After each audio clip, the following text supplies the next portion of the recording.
Three of them gazed up at the shooting stars together. The little boy was thrilled watching them streak across the relay. A robot tricked him into believing one of them was actually a dragon, and the boy almost fell for it. He scolded the robot, saying, "Lying is wrong." But then again, who could really tell whether it was a lie or not? Was it truly a dragon or just a comet? The only way to know for sure is to get closer. Someday a boy named Shiki will have to leave this place and explore the wonderful world out there. The robot taught him that he must make friends, that he must find and cherish the people who will love and see right alongside him. Out there lies the universe, a place where everything exists, especially being known as the mother. The mother can grant any wish, and Shiki's wish is to have lots and lots of friends. One day, a girl arrived at the island with a blue cat eel at her side. The place had fallen into complete ruin, making her feel as though she had stepped into a virtual world. Since it had been ages since anyone visited, the robots on the island rushed out to welcome her warmly. They called this place the Kingdom of Dream Granbell. The girl's dream was to hit 1 million subscribers on YouTube. Turns out she was a YouTuber who traveled everywhere looking for content. She was given a quest to defeat a monster. The monster looked incredibly fierce, but to her it was nothing more than a little kitten. While she was busy gushing over how adorable it was, someone else had already taken it down. She was stunned to find another human being up here. And in a panic, she blurted out an apology. As for the boy, it was as if he was seeing a human for the very first time. He immediately crawled over to her and started touching, squeezing, grabbing everything he could get his hands on the girl. Instantly rewarded this pervert with a few kicks to the head. He confessed that he was the only human on this island. But the sight of him lying there peeking up at her underwear made it absolutely impossible for her to feel any goodwill toward him. Out of nowhere, a robot bug crawled up, scaring the boy so badly his face turned white. He frantically clung to the girl's legs, and she responded, Eli booting him across the ground. Since it was his first time seeing a girl, the boy was acting a bit strange, constantly inching closer and closer, looking like he was about to devour her. In truth, he just wanted to be her friend. After freezing for a solid 5 seconds, the girl said no and threw in another punch for good measure, then stomped off in a huff. Shiki followed her, explaining that he had never seen another human before. Realizing she was being tailed, the girl panicked and bolted, only to find Shiki already up in tree, ready to keep chatting. She asked a robot about Shiki, and out of nowhere, Shiki popped up, proudly declaring that every robot on this island was his friend. After being reassured that Shiki was a good person, the girl finally opened up. She introduced herself as Rebecca and her cat's name was Happy. Shiki eagerly stuck out his hand, asking to be friends. Rebecca told him to slow down and let her think about it since this was their first visitor in 100 years. The entire island decided to throw celebration. A lavish feast was laid out, and Rebecca and Shiki ate and drank to their heart's content. Rebecca even changed into a formal outfit, and everyone danced together completely unaware that they were being watched. The leader rushed back to report everything to the castle master. Meanwhile, Rebecca and Shiki began getting to know each other. On this island, Shiki's job was to repair broken machines. Rebecca came from Blue Garden, which of course Shiki had never heard of since he had never left the island. If he were to leave, he feared no one would be left to fix the robots. The moment he finished speaking, Shiki collapsed and fell asleep. Instantly, his face slamming into the table so hard it broke clean in half. Rebecca offered to cut Shiki's hair since it looked pretty ridiculous. Shiki was a human child brought here Ila the Demon King is 0 years ago, and that robot Demon King had since broken down. The Demon King had cherished Shiki like his own grandchild. Over time, Shiki and the robots had become inseparable. Back in her room, Rebecca and Happy were in great spirits, having filmed plenty of footage that was sure to go viral. When Shiki woke up, he panicked because all the hair on his head had vanished. He ran through the street searching for his lost hair, only to find Rebecca and Happy tied up. She had no idea what was happening either. She had simply woken up like this. The custom master approached and ordered Shiki not to auntie Rebecca. He had been waiting for this day for 100 years. The day a human would sail in with a ship so he could kill the human and steal the ship to reach the outside world. The warm welcome Rebecca had received from the very beginning was all part of his plan. Robots like them were not tools made to serve humans. Rebecca and Shiki rushed to find allies among the other robots, but none of them took their side. They despised humans because humans had always treated them as nothing more than tools. It turned out all the robots had been infected with the virus. Shiki desperately shook Michael awake, determined to repair them. The custom master revealed that Shiki had never actually possessed any repair skills at all. They had merely been playing their roles. This place was a fantasy world. And Shiki's role was that of a mechanic, but he was not a real mechanic. In reality, the robots were maintained by Granbell Castle's automatic repair system. No matter how much Shiki screamed and pleaded, the robots could not be his friends. This kingdom was once bustling with humans and machines working together. But when no one came anymore, the robots were abandoned by humanity. For isang daan years, only robots remained on this island. Now that a human and a ship had arrived, they would leave. Shiki was just a brat the Demon King had brought home, and that was the only reason they had let him live. Without hesitation, the custom master ordered the robots to gang up on Shiki and beat him down. Rebecca remembered the joyful moments they had shared and burst into tears. Her tears awakened a power within Shiki, and he blasted the robots several meters away.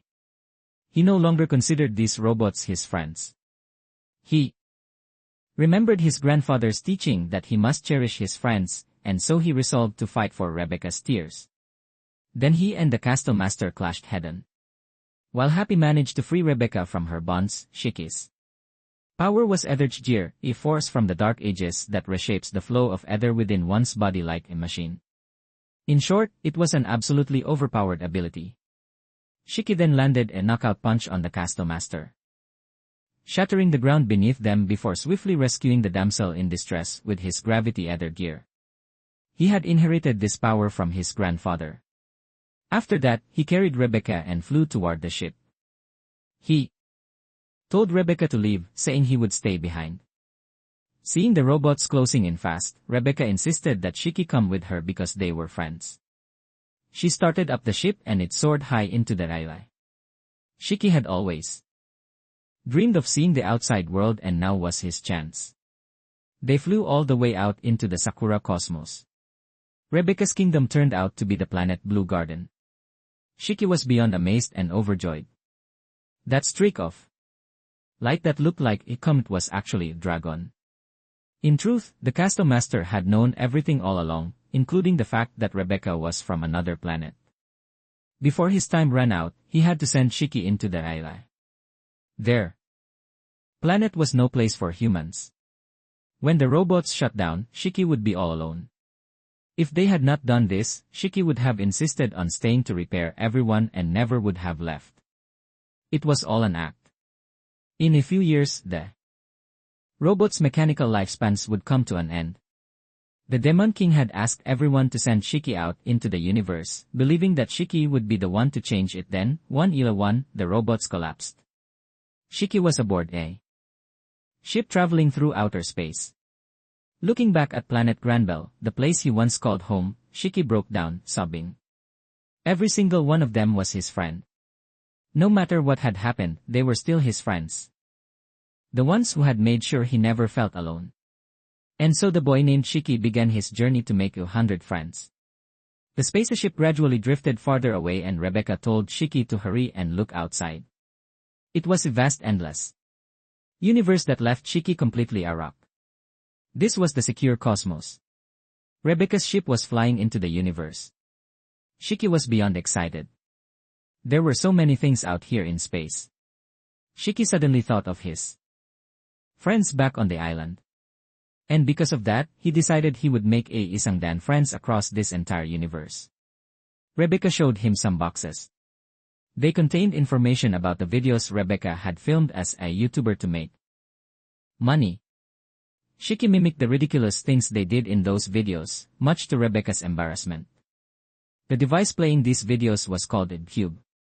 They used things that looked like metal guns to shoot videos and upload them for people to watch. Rebecca's job was creating content and posting videos. They were called Beecubers. A lot of people watched them and they earned money from it. Shiki, however, could not care less about any of that. All he cared about was gazing at his lovely Rebecca. That said, if Shiki tried to peek at Rebecca's underwear, this piece of technology would automatically adjust the angle. Rebecca's profession was traveling to different planets and making all sorts of entertaining videos. When she scrolled to the video about the robot island, she quickly turned it off, afraid it would make Shiki sad. Shiki recalled the memories he had made on the island, then quietly stared out the window in silence. He made up his mind to befriend as many people as possible across this universe on every single planet. Right now, they were heading to planet Blue Garden, where Rebecca would register Shiki as an adventurer. It would also serve as his passport, allowing him to travel to any planet. Since Blue Garden had a large immigrant population, anyone could register as an adventurer. Shiki found this incredibly exciting and decided to copy their silly mewing gesture as a thank you. For now, Rebecca would let Shiki serve as their bodyguard. Filming content for amazing videos could be quite dangerous, and Shiki happened to be a skilled fighter who could even use special abilities. Having Shiki along would make Rebecca feel much safer. And so, it was decided. They finally set foot on Blue Garden, the planet of adventurers. Everywhere they looked, there were towering buildings. Rebecca brought him to the Shooting Starlight Adventurers Guild, where he could register as an adventurer.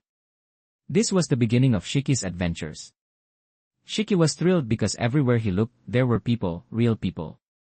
Rebecca had to quickly hold him back, afraid he would do something embarrassing and send everyone running for the hills. It would be wonderful if Shiki could befriend everyone here. But Rebecca reminded him that where there are good people, there are also bad ones. And most people here did not care about strangers. Before she could finish her warning, Shiki had already dashed over to a random man, touching him and trying to hug him. Rebecca had to physically restrain him, stressing that he could not just go around asking everyone to be his friend. If he kept acting like that, nobody would want to be friends with him. Suddenly, Shiki noticed someone displayed on the ceiling and asked who it was. Rebecca explained that it was the mother. Shiki remembered from long ago his grandfather had once told him that somewhere in this vast universe there existed a being called the mother. The mother could grant any wish. So, Shiki immediately ran over and begged to make a wish.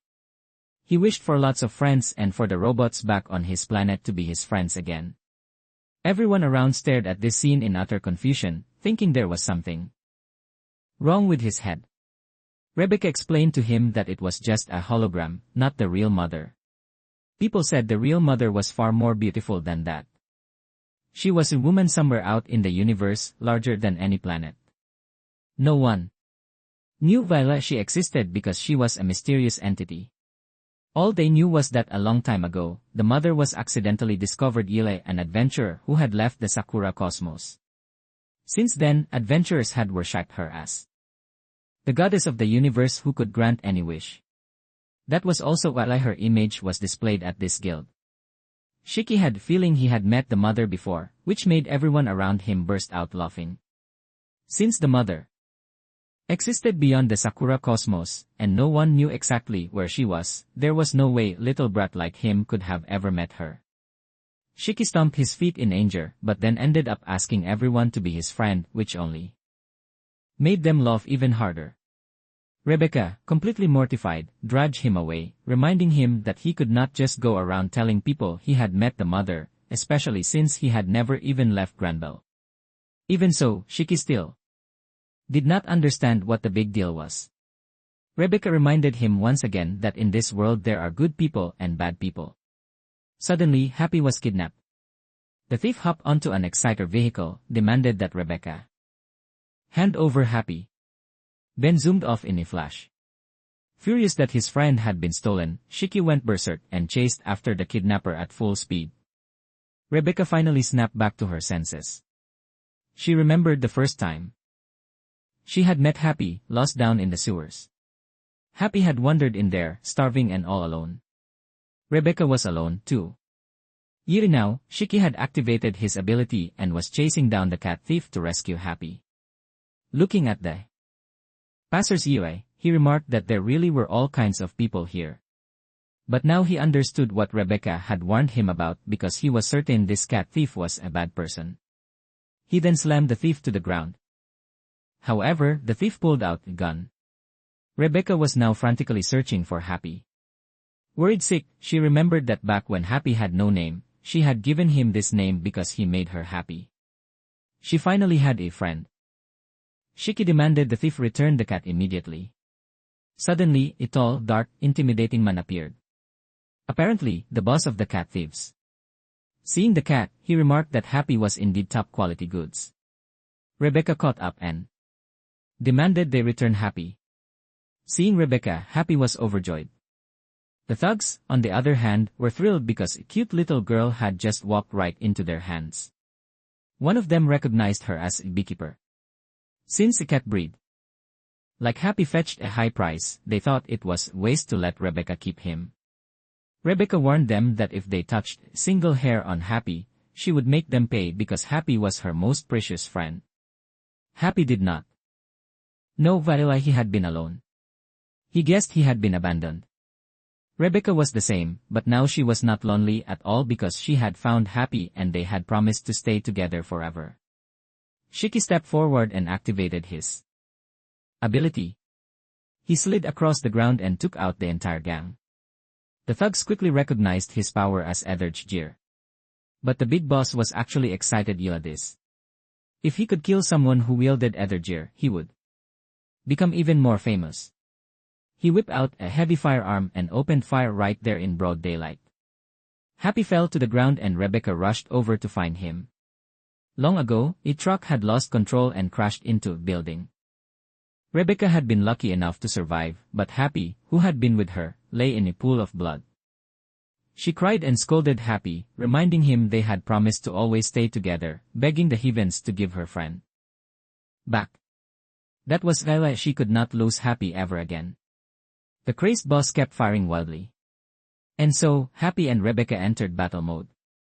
When Shiki saw Happy detach his own body parts and transform into a weapon, his jaw dropped. Even the thugs were terrified. Rebecca had gone full berserk mode because they had dared to bully her Happy. She grabbed the guns and unloaded on the thugs, hitting every single shot. Then it was her turn to face the boss. One-on-one. Shiki gave her a hand using his power to levitate her in the air for better aim. She fired round after round at the towering thug until he crashed to the ground and the rest of the gang scattered in every direction. Watching Rebecca in action, Shiki was left speechless. At this rate, what did she even need a bodyguard for? After everything was over, they walked along the road together. Shiki could not believe that Happy was actually a robot. One that seemed even more alive than the robots on Granbell. Happy pointed at the people around them, explaining that there were many robots just like him in this world, and that person over there was also a machine. A long time ago, Happy had been in an accident and was turned into a robot. But no matter what, Happy was still happy. Back when he first became a machine, Happy had been devastated. But Rebecca was never afraid because as long as Happy was happy, they would stay together forever because they were friends. Anyone can be friends with anyone, whether they are human or machine does not matter. Shiki broke into a bright, happy smile, and together they walked into the Adventurers Guild. Ready to register. Aboard a spaceship, a subordinate was reporting to a princess that the Demon King's grandson had left Granbell and had been spotted on Blue Garden. The princess sensed that the time had come and she resolved to head to Blue Garden. No matter how tough Shiki acted, he still crumbled at the sight of a spider. Rebecca already knew he was afraid of bugs. But the fact that he could not even handle a teeny spider like this was truly annoying. Shiki simply could not stand bugs, no matter how small they were. Rebecca teased him, saying he would never become an adventurer at this rate.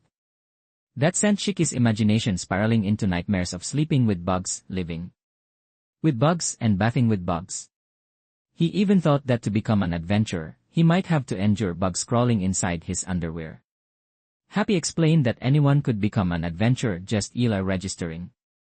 Someone called out to them, happy to see the two of them back. She was the receptionist here. Rebecca and Happy ran over and hugged her joyfully. The receptionist had been very worried about Rebecca since no one had visited Granbell in over 100 years. Shiki stared at her intently. Rebecca introduced her to Shiki as Clarice, the guild's receptionist, and introduced Shiki as someone from Granbell. Even without knowing his background, Shiki could still register as an adventurer. When the people inside the guild spotted Shiki walking around, they snickered, remembering how he had spouted nonsense about meeting the mother the other day. Rebecca was mortified, but Shiki still had gut feeling that he really had met that person before. No one knew where the mother existed in this universe, so there was no way he could have met her. A blue-haired girl appeared out of nowhere and mocked Rebecca for being a second-rate beekeeper and Happy for being a filthy cat. Her name was Lilia. The moment they saw her, the crowd eagerly rushed over, begging for autographs and photos, clutching her signature like they had struck gold. She walked right up to Rebecca, criticizing her recent videos for being dead boring and suggesting she retire. Rebecca snapped back that she did not need her attention.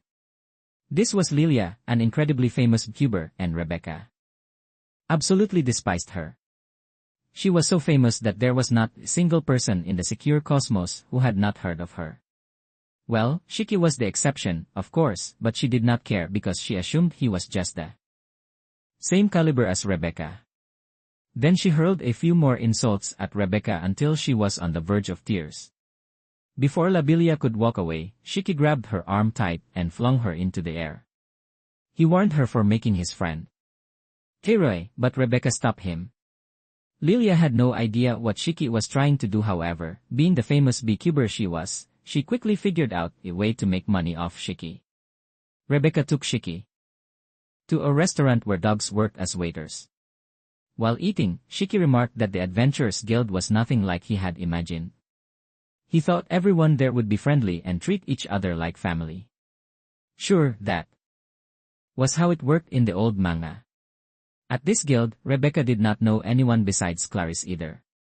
Despite the name, the guild was just a place where people gathered to find work. The guild was a gateway to adventure. And if he thought of it that way, they would begin their very own adventure. Rebecca had registered Shiki online and he now had his adventurer's card. The card was made with ether technology, though it was still far inferior to Shiki's ether gear. Since Shiki did not know his own last name, the name of his home planet Granbell was used as his surname. Shiki held up the card. He was currently ranked A, the lowest rank. Actually, Rebecca was also ranked since she was not famous enough, and she and Happy just stayed home playing video games. The people sitting nearby were chatting about Lilia's latest video. Despite hating her, Rebecca had to admit her videos were entertaining and her channel had a massive following. Shiki grinned mischievously, saying he already knew how to make videos even better than Libilia's. He would go meet the mother since no one had ever met her. Shiki wanted to be the first and then film her, granting his wish. He was also wondering why he had this feeling he had met her long time ago. Rebecca had not dared to think that far ahead, but fortune favors the bold. The problem was that the mother existed outside the Secura cosmos. And Rebecca's ship was not powerful enough to get there. They needed a stronger ship. But the simple solution was to just find one. Rebecca was thinking of a way to find both ship and more crew members, and that was to ask the professor for help. The professor had once saved Happy's life, so they decided to go see him. At the Adventurers Guild, a terrifying group of people suddenly appeared. The girl leading them announced she was there to find someone named Shiki Granbell. Clarice quickly pretended she did not know Shiki, but they saw right through her. No matter how hard Clarice tried to cover for him, other people in the guild recognized Shiki and revealed to the red-haired girl that his group was heading to planet Norma. This time, Shiki and Rebecca had already boarded their ship and were on their way. The red-haired girl recognized that planet, but it was already dead. Rebecca showed Shiki to a guest room on the ship. The ship had an autopilot mode if they entered the destination coordinates. Shiki insisted on piloting, even though he had never flown before.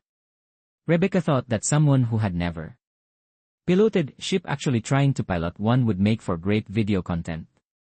Hearing Rebecca bring up content like that, Shiki finally understood why her channel could never get famous.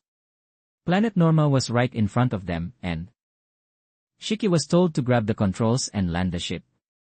But simply grabbing the controls was not enough to land the ship.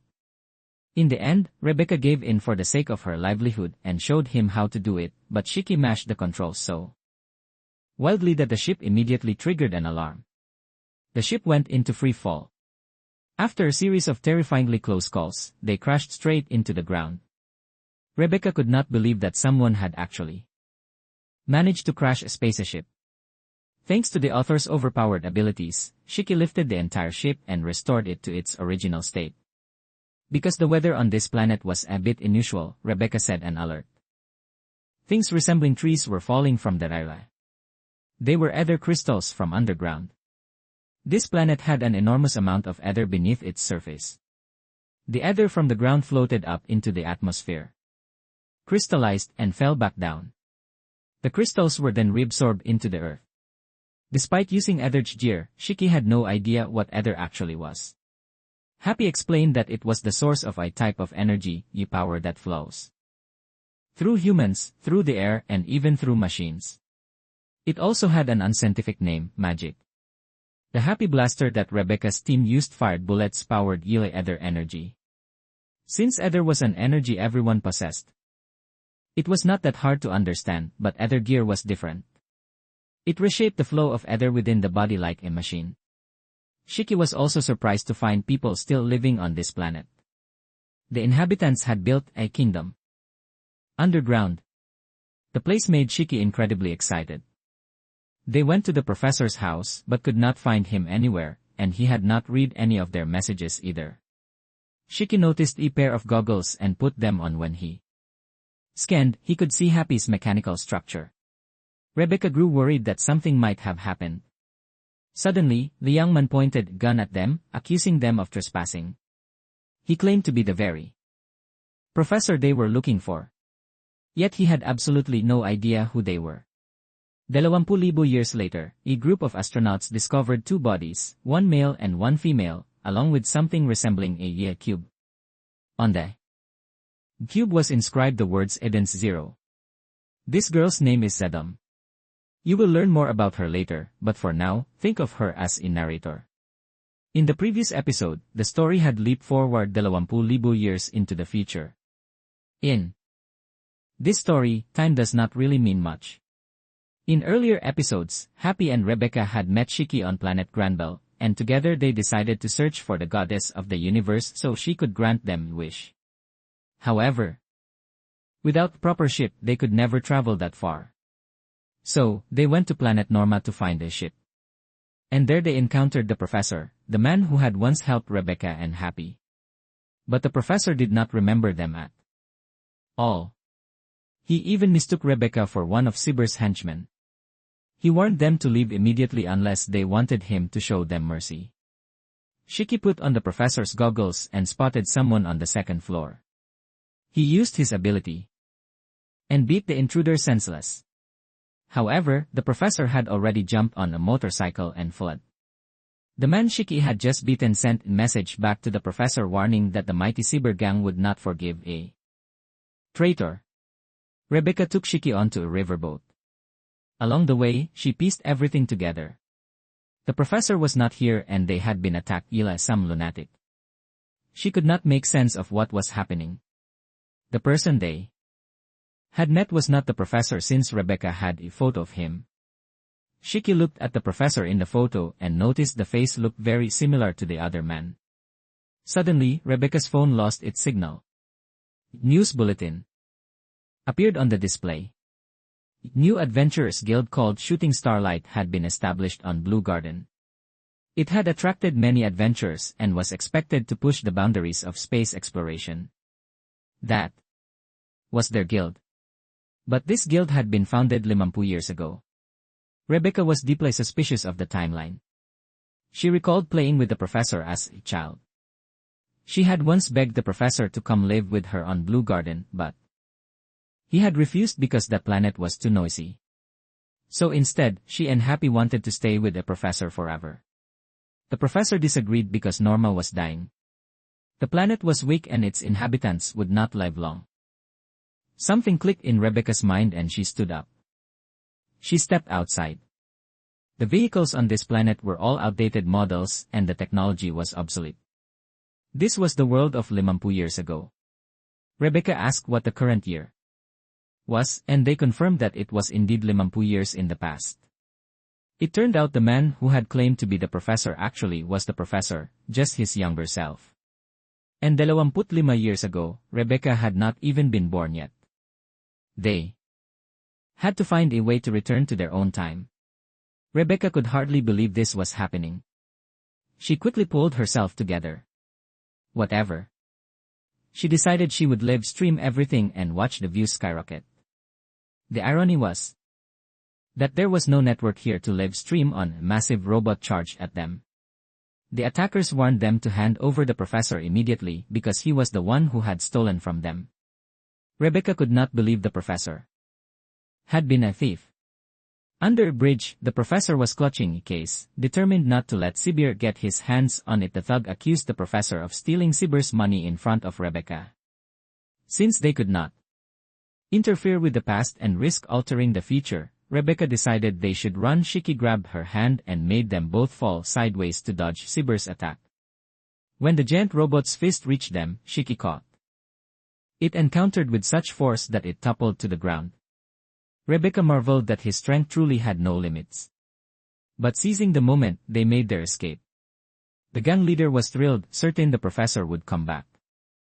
Eventually, at a bar, Shiki was stunned. Ila the alien hostesses. Rebecca had to hold him back. On planets where humans coexisted with other species, there were similar cultures. To be fair, from Rebecca's perspective, Shiki was technically an alien, too. Shiki was being his same old knave self, going around asking everyone to be friends. Looking at the situation, Happy truly could not make any sense of it. This bar seemed to be the hideout the professor had told Rebecca about 50 years from now. So, she thought they might find him here. And sure enough, the professor was sitting right next to them. Rebecca asked the professor to hear her out, and she told him everything. Then, she showed him their photo together. The professor could not believe how thin his hair would get in old age. He could not believe any of this, but at the very least, he could trust that Happy's group was not working with Sibir. He was not actually a professor yet either. Noticing the suitcase beside him, Shiki reminded him that stealing was wrong. Back on Granbell, where Shiki had lived, there was a figure known as the thief. No matter how much they pressed him, the professor refused to say a single word. He also warned them not to meddle in the affairs of this era and to quietly return to the future. Suddenly, while everything was still in chaos, Shiki lost all his strength. The suitcase popped open, revealing a small robot inside. It looked around, then introduced itself as an anti-machine robot named Pino. The professor was stunned because what was inside the suitcase was not money at all, as he had assumed. Pino's appearance caused the electricity in the entire area to flicker and shut off completely. Happy was no exception. However, the effect only lasted a few seconds before everything returned to normal. Recognizing Pino's special power, Shiki immediately wanted to be friends, and for some reason, Pino quickly warmed up to him as well. The professor still could not wrap his head around it. He had genuinely intended to steal money. But instead, the suitcase contained a robot. He lifted Pino up.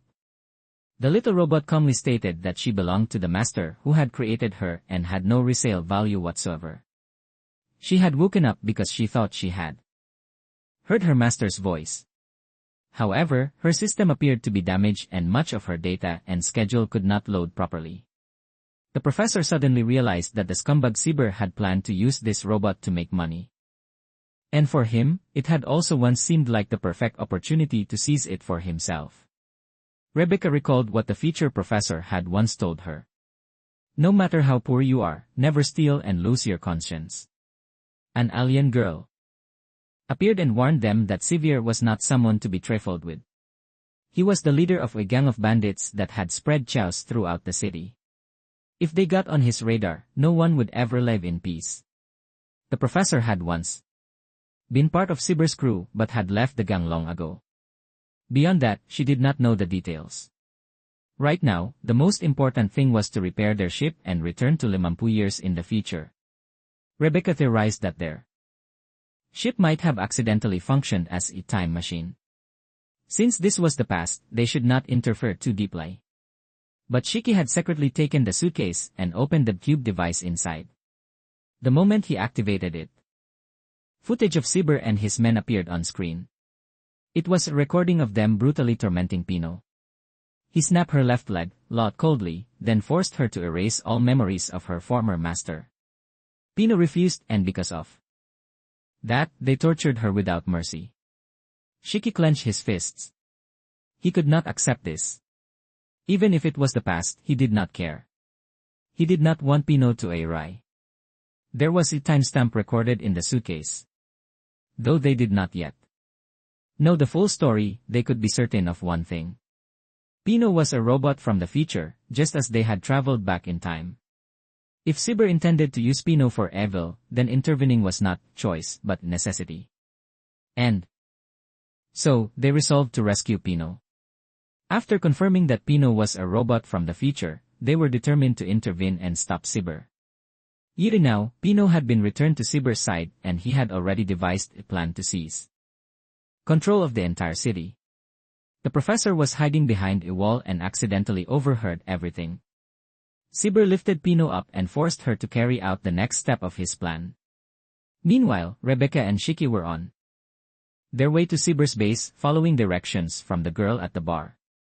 Shiki wanted to drive, but Rebecca firmly refused since he had already wrecked the ship. The only plan she could come up with was to have Shiki take down every last one of them. Shiki was also determined not to betray his friend's trust. At the base, Cyber punished Pino for running away. Pino explained that she had not run away. The suitcase had been stolen, but Cyber did not care. He was about to break another one of her legs for talking back. He warned Pino not to defy him again and prepared to strike. Right at that moment, the professor charged in and snatched Pino away since he was the one who had stolen the suitcase in the first place. He figured Pino now belonged to him. The professor thought it would be a waste to let a bunch of bandits use a money-making machine like her, so he decided to claim her for himself. Rebecca's group also drove straight into the base to rescue Pino. Shiki leaped into the middle of the crowd, activated his power, pulled every single one of them toward him, and took them down one by one. Cyber could not believe what he was seeing.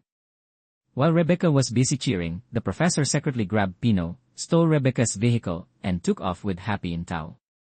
Only Shiki and Rebecca were left behind. Without warning, Cyber triggered a massive boulder to drop on them. Shiki immediately pushed Rebecca out of the way, but got trapped inside himself. Cyber climbed into his robot, preparing to chase after the professor. Rebecca stood outside, calling Shiki's name over and over, hoping he would answer. Just then, two of Cyber's closest henchmen crept up behind her. They introduced themselves as the Iron Legs brothers, boasting about their strength in a way meant to terrify anyone who heard. Rebecca could not have cared less and kept calling for Shiki. Annoyed that she was not reacting the way they expected, the two decided to attack. Meanwhile, the professor and Happy were still fleeing through the streets. Pino was deeply confused. If she did not obey Cyber's orders, she feared the other robots would be harmed. Happy told her to run and that they would help her. But the professor only cared about the fact that Pino now belonged to him. Beneath the pile of rubble, Shiki slowly regained consciousness. He realized he had fallen deep underground, surrounded by insects. He spotted a robot that looked just like his old friend Michael from his home planet. At first, he could not understand why Michael was here. Then it hit him that this was Michael from 50 years ago. Shiki hugged the robot and told him how much he had missed him. But the robot did not recognize Shiki. It introduced itself as Johnny, just a mass-produced model. Looking around, Shiki saw countless robots of the same type, all shattered to pieces. This was a scrapyard, a place where broken robots were discarded and never repaired. Shiki decided he would fix them himself. But this time, he could not do it. He remembered what the castle master had once said. He only played the role of a mechanic. He was never a real one. In reality, the robots on Granbell were repaired by the planet self-restoring core system. Even so, Shiki kept trying. Johnny told him to stop. To Cyber, robots were nothing but toys, and broken toys got thrown away. Johnny had once believed all humans were like Cyber, but then he met Shiki. He was glad the last person he ever met turned out to be a good one. Then the light in his eyes slowly faded above ground. Pino was trying to explain that if she disobeyed Cyber, the other robots would be hurt. The situation turned dire when Cyber launched a missile at their vehicle, sending everyone flying. The Iron Legs brothers continued their assault on Rebecca. However, in the middle of the chaos, they suddenly froze because this girl had a gorgeous pair of legs they could only dream of touching. Then they went completely wild, begging Rebecca to let them admire her legs from thigh to toe. Rebecca saw their disgusting remarks for what they were and was absolutely furious. She immediately opened fire in self-defense, but those two clung on like leeches.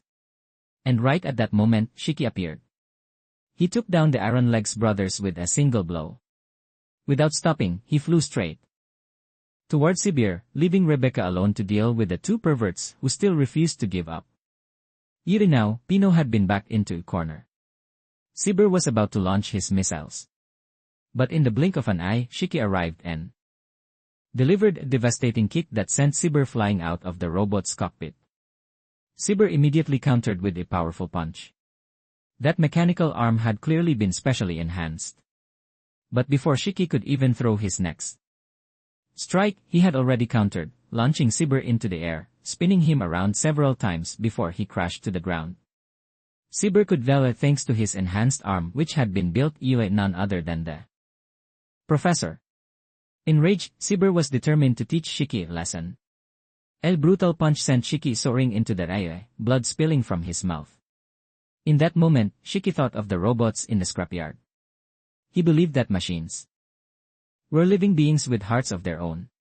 And for that reason, he would fight. Those words brought Pino to tears.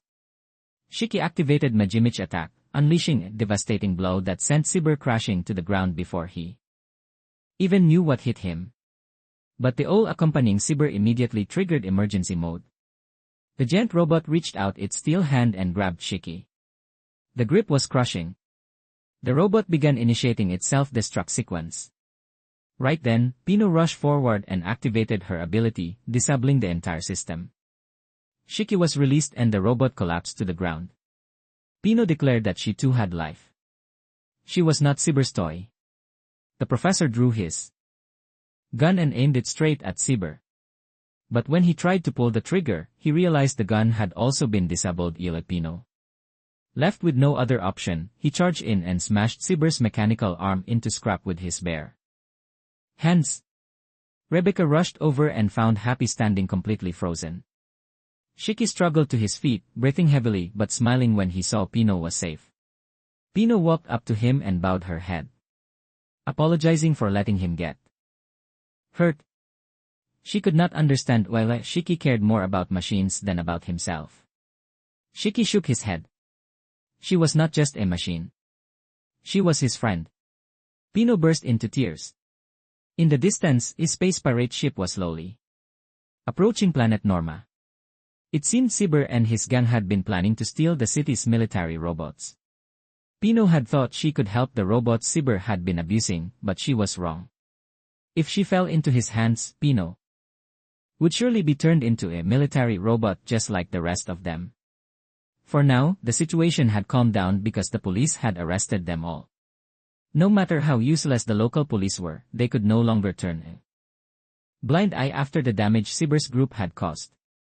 Happy approached Pino and asked about the time travel. Pino's memories had been completely wiped, so she could not remember anything. But if she met her master again, perhaps something would come back to her. Rebecca believed she knew who Pino's master was.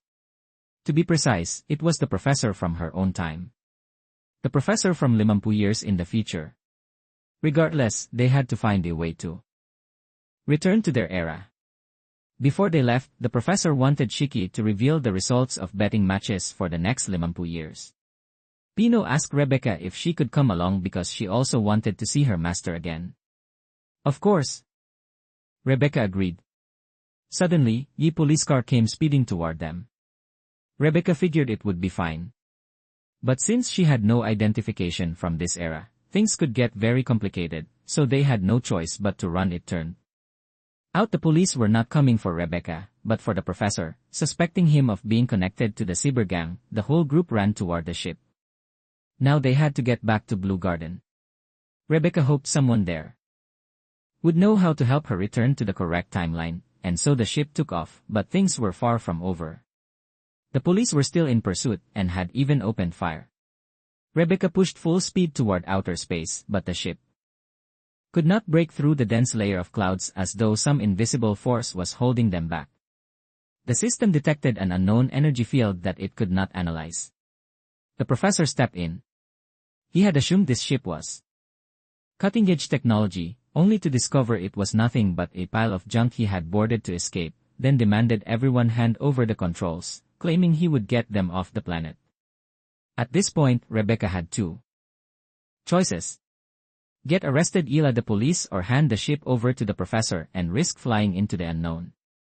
If they were arrested, at least the professor would be fine since he had a valid identification code.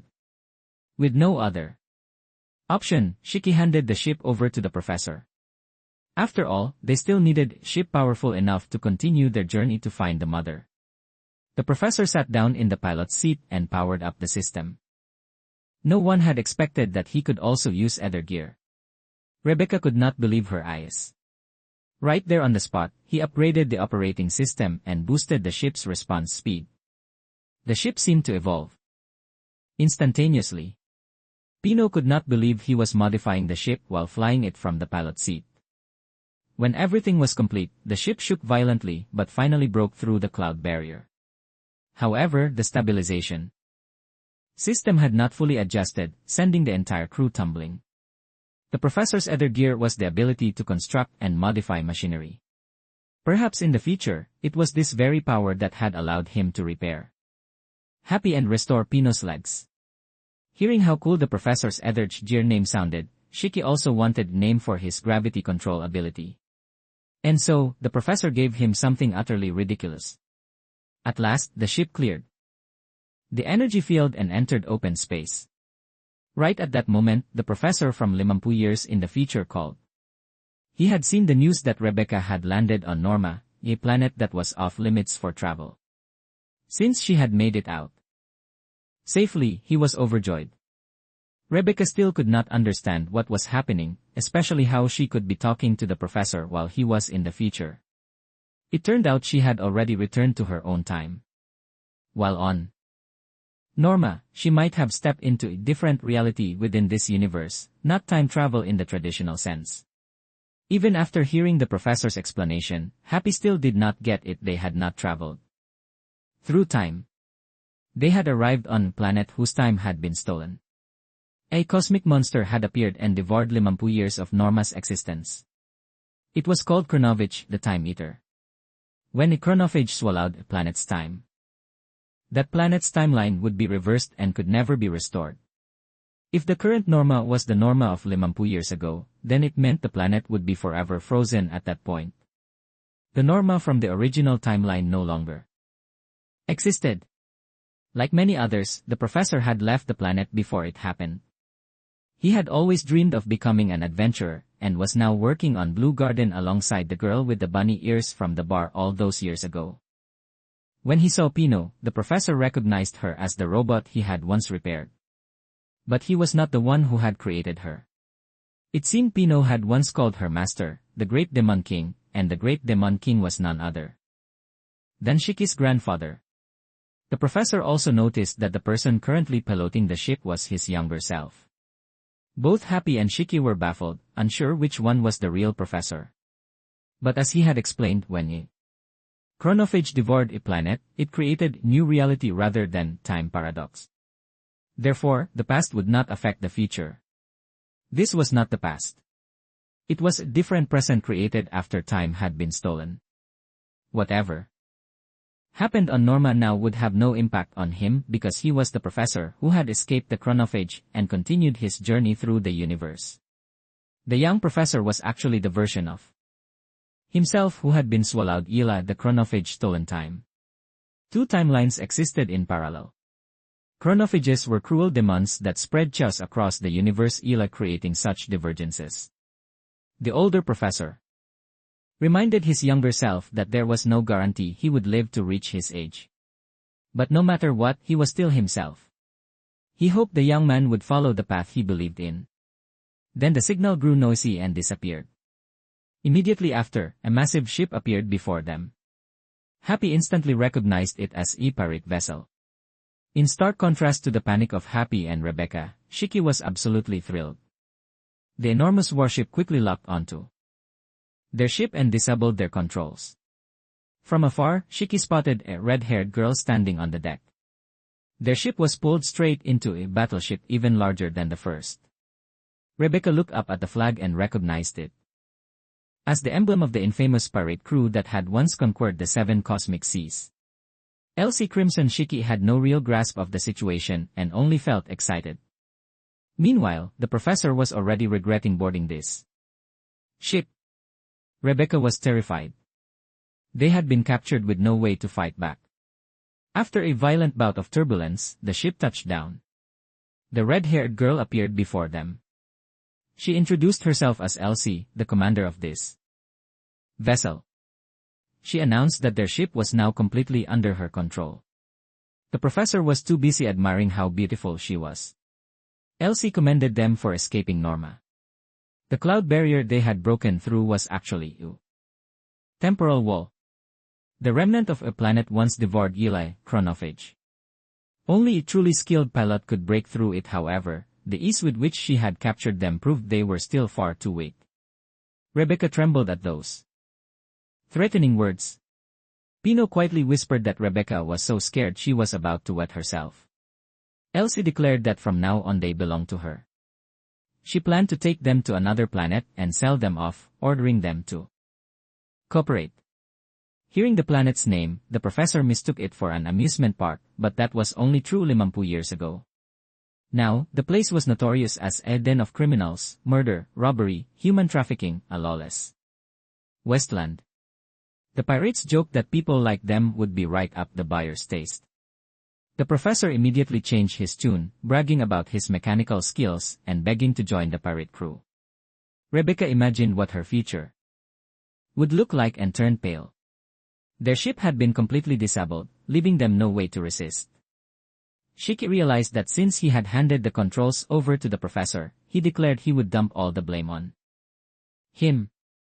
Then out of nowhere, Shiki came up with a bold idea. Steal the pirates' ship. After all, they needed a bigger vessel anyway. Pino guided Shiki toward Elsie. He took off immediately. It was reckless, but this might be their only chance. Rebecca believed that with Shiki's strength, he could pull it off the first door that opened before Shiki revealed a horrifying sight. The pirates swarmed toward him, their bodies contorting grotesquely, flailing tentacles in his direction. Shiki dodged them effortlessly, even feeling excited the challenge. He pressed forward, marveling at the wonders of the universe. Meanwhile, Rebecca and Happy were being restrained the tentacles. The professor grabbed a gun and rushed to the rescue. But even in the middle of a crisis, he could not help checking out the girls, which infuriated Rebecca. As a result, he too got caught up in the tentacles. Happy transformed into twin guns, providing firepower for Rebecca. She shot down every last tentacle and freed everyone. Afterward, she threatened to get back at the professor for his behavior, sending him into a flurry of apologies.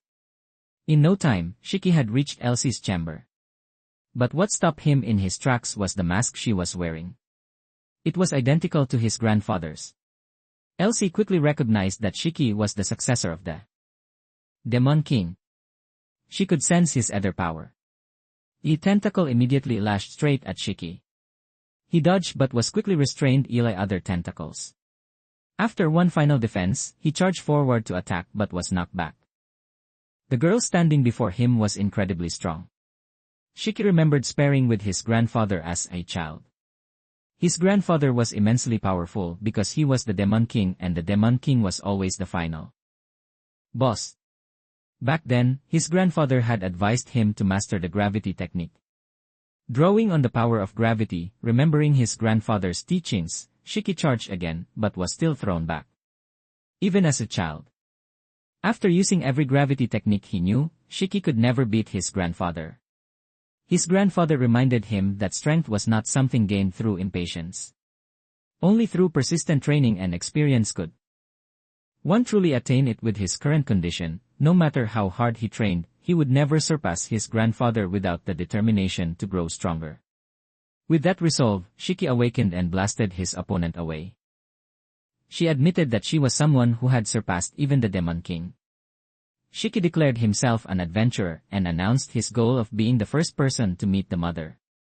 She warned him that the universe beyond the secure cosmos was immeasurably vast and many who had gone searching for the mother never returned. Shiki insisted that if you never near, you will never know. He believed in the strength of his companions and was determined he would succeed. When he was young and his grandfather could no longer move, Shiki had wanted to repair him, but was completely unable to now. Power surged through him as he launched a punch straight at the Elsie impostor. Outside, Elsie's ship was being targeted. Eli, Space Police Reconnaissance Squad led Eli, white-haired young man.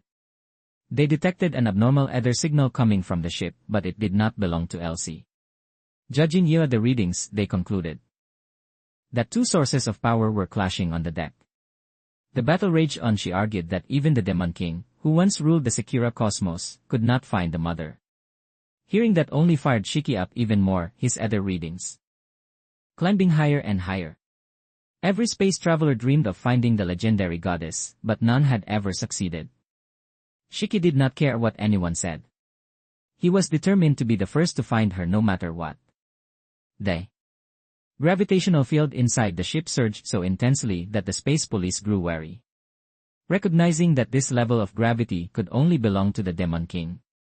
Even if his grandfather had not achieved his dream, Shiki would fulfill it in his place. A massive hole was torn through the deck, and Shiki had shattered the impostor with his punch. Rebecca and the professor only heard the noise, but never imagined it had come from Shiki. His shirt had been torn to shreds. The fabric destroyed the gravitational force. The figure before him dissolved into a puddle of slime and reverted to a teeny creature. The real Elsie appeared on screen. It turned out what Shiki had been fighting was merely a parasite with the ability to mimic humans. Elsie explained that she had once used that ship as a storage vessel, so it had likely been infested by the parasites. They had mimicked the crew using residual ether, though the copy of her was quite weak. She praised Shiki for defeating it. She was currently on a different ship and decided it was time to clean up this one. She offered to give the ship to Shiki since he had defeated the impostor and because she had been planning to hand it over to him anyway. She had simply wanted to test his abilities first. She would not give a ship to someone useless. That ship had once belonged to the Demon King. He had piloted it beyond the Sakura Cosmos in search of the mother. Elsie had encountered him on his return journey. He had not found the mother but said he had found Shiki. Shiki was surprised to learn he had not been born on Granbell, though it made sense since the place was populated entirely by robots. The Demon King knew his time was running out. So rather than continuing the search for the mother, he chose to return to Granbell and raise Shiki. Pino realized her master was no longer alive and became very sad. Elsie revealed that she owed the Demon King a debt of gratitude and more than that, he was her benefactor. The Demon King's request was that when Shiki began exploring the universe, she would give him the ship. As for selling Rebecca to the criminal planet, that had just been joke. Shiki thanked Elsie for her kindness, but said he did not need the ship. He felt she was a good person and could not just take it for nothing. To Elsie, the single ship was nothing compared to her entire fleet. Happy and Rebecca had heard the rumors, but never imagined her fleet would be this massive. The situation grew urgent when they realized the Interstellar Union had found them. The space police fired warning shots at Elsie's ship. She calmly ordered the shields raised and reminded everyone to prepare. She advised that if there was still an opportunity, they should leave as quickly as possible. She also mentioned that she and her crew would rely to hold off the police for while to buy Shiki's group time to retreat safely. Her tone was so composed it seemed familiar, as though dangerous situations like this had happened far too many times. Shiki expressed his gratitude for giving them the ship. As for her, she considered the debt between herself and the Demon King settled here and now, and she had no desire for Shiki to involve himself in her affairs any further. However, Shiki saw things differently. Since she had a connection to his grandfather, he considered her a friend. When Elsie caught that sincere look in his eyes, she was deeply amused. She recalled the Demon King's words that anyone who meets the mother is reborn once more, but there was no time left for reminiscing or deep thoughts. The situation forced everyone to retreat immediately. The space police had realized that Elsie was deliberately stalling so Shiki's ship could escape. The white-haired young man in the police squad became furious, and his hair instantly shifted to blue, as though an inner power had just been unleashed. On Shiki's side, they used an instant warp to jump the ship to different coordinates. Though they had escaped danger, Shiki was still reeling from everything that had just happened. The professor felt the same. Both of them found the future, and this vast universe truly wondrous. It seemed they were almost back at Blue Garden. The ship that once belonged to the Demon King had now officially become Shiki's. However, since they were all embarking on this adventure together, the ship belonged to everyone. The first order of business was a thorough cleanup. Since some of those bugs might still be lurking around, when the professor noticed Shiki seemed afraid of bugs, he could not help but crack a teasing smile. Pino looked rather glum, still trying to process everything. But Shiki was not too concerned because in his mind, Pino was already a member of the crew. He reminded her to hurry up and help with the cleaning. Pino remained quietly lost in thought. She did not understand the purpose of her existence, what she had been created for, or why she had ended up on Norma. The question of why she existed still troubled her deeply. Meanwhile, Rebecca discovered an enormous bath on the ship, which thrilled her to no end. She had always dreamed of soaking in a place this luxurious. She stepped in and savored the warm water. She and Happy had always lived on the outskirts of town, so being aboard a colossal spaceship like this felt like a dream come true. She hoped that in the future she could go even further. Unexpectedly, the water in the bath activated the ether within Rebecca's body. She was incredibly excited, wondering if she could use powers like Shiki's. Everything at this moment felt too wonderful to be real. However, when she absent-mindedly raised her hand to test her power, she accidentally blew a hole in the ship, sending everyone into a panic. Shiki also found a random outfit on the ship and put it on, and so did Rebecca, though hers looked rather strange. Rebecca curiously asked Shiki how he had learned to use Ether's gear. He explained that the Demon King had taught him. Hearing that, Rebecca expressed her desire to learn as well. The professor estimated that mastering Ether's gear could take an entire year, or at the very least a solid month of serious training. Pino wondered if the room they were standing in was the Great Demon King's chamber since its structure was completely different from the rest of the ship. She reasoned that if this were a role-playing game, this room would be where the final boss resided.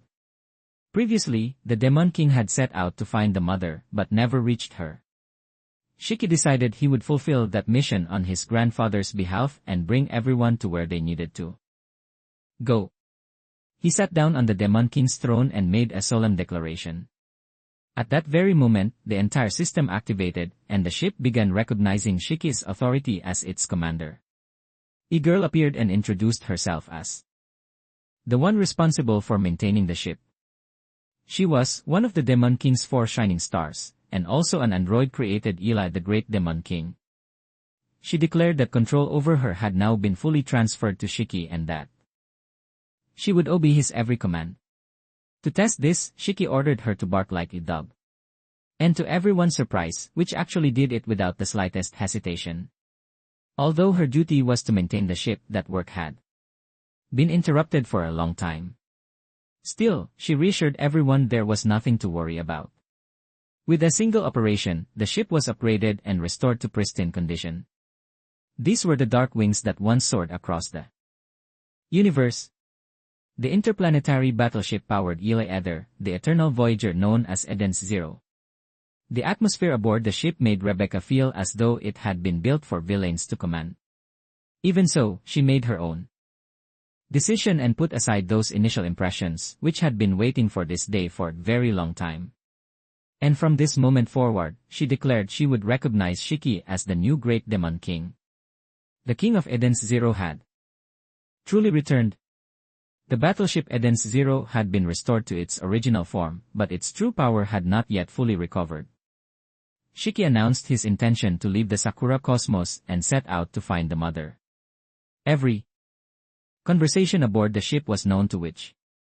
Her abilities allowed her to manage and operate the entirety of Eden's Zero to the point where she could be considered a part of the ship itself. The Demon King had created the 4 shining stars of which was one. Only when all 4 were reunited could Eden's Zero restore its full power. Without them, crossing the Dragonfall would be extremely difficult. The Dragonfall was the boundary separating the Sakura cosmos from outer space, a region filled with nothing but dragons. Rumor had it that small ships would be swallowed whole the instant they attempted to cross. Contrary to everyone's concern, Shiki was not afraid at all and was actually thrilled, saying the view there must be spectacular. Happy quickly pointed out that a single dragon alone could wipe out an entire fleet of warships, and the Dragonfall was teeming with them. Therefore, their immediate mission was to gather all 4 shining stars so they would have the strength to cross that deadly zone, which escorted Rebecca to the spa, and she enjoyed a relaxing message, which mentioned she had overheard Rebecca's desire to learn ether gear. She analyzed that Rebecca could activate and develop that ability Ila soaking in the bath daily. While the massage treatments would enhance the results, the ship offered all sorts of services including oil massages, electric massages, and even treatments affecting the mind and pleasure. Happy tried the pleasure massage out of curiosity, and the look of bliss on his face said it all, which observed that Happy had been crafted with such sophistication that all of his memories from when he was alive had been perfectly implanted. The skill of his creator even surpassed that of the Great Demon King. Rebecca revealed that it was the professor from 50 years in the future and that the young version of the professor in the present was nowhere near capable of such a feat. Kino was a robot model created Eli the Demon King belonging to a newer generation than the 4 shining stars after completing their mission only, which had remained on the ship while the other 3 shining stars had gone their separate ways. She could not contact them and did not know where they were, though rumors suggested they might have gone to Blue Garden. The professor had once tried to use his machinery ether gear to get past an iron door on the ship, but it was the shipmaster's top secret area and could not be accessed without valid reason. That door would only open when all 4 shining stars were assembled, which said she was not permitted to reveal anything more for now. But she also admitted she could hear every conversation on the ship, meaning privacy simply did not exist here. She asked everyone to think of her as a tool. However, Shiki rejected that idea, insisting she had a heart just like anyone else. In the end, even though it might reduce the ship's operational efficiency, which decided to turn off her eavesdropping function. Pino approached Shiki and asked whether she had a heart because she could laugh, yay, and worry. Shiki assured her without hesitation that she absolutely did. Hearing that, Pino made up her mind to follow Shiki on this journey. Her master had wanted to find the mother, and she wished to fulfill that goal, too. They held hands, and from that moment on, Pino officially became Shiki's companion robot. When they returned to Blue Garden, everything was fortunately still intact. The professor was ecstatic about the world 50 years in the future.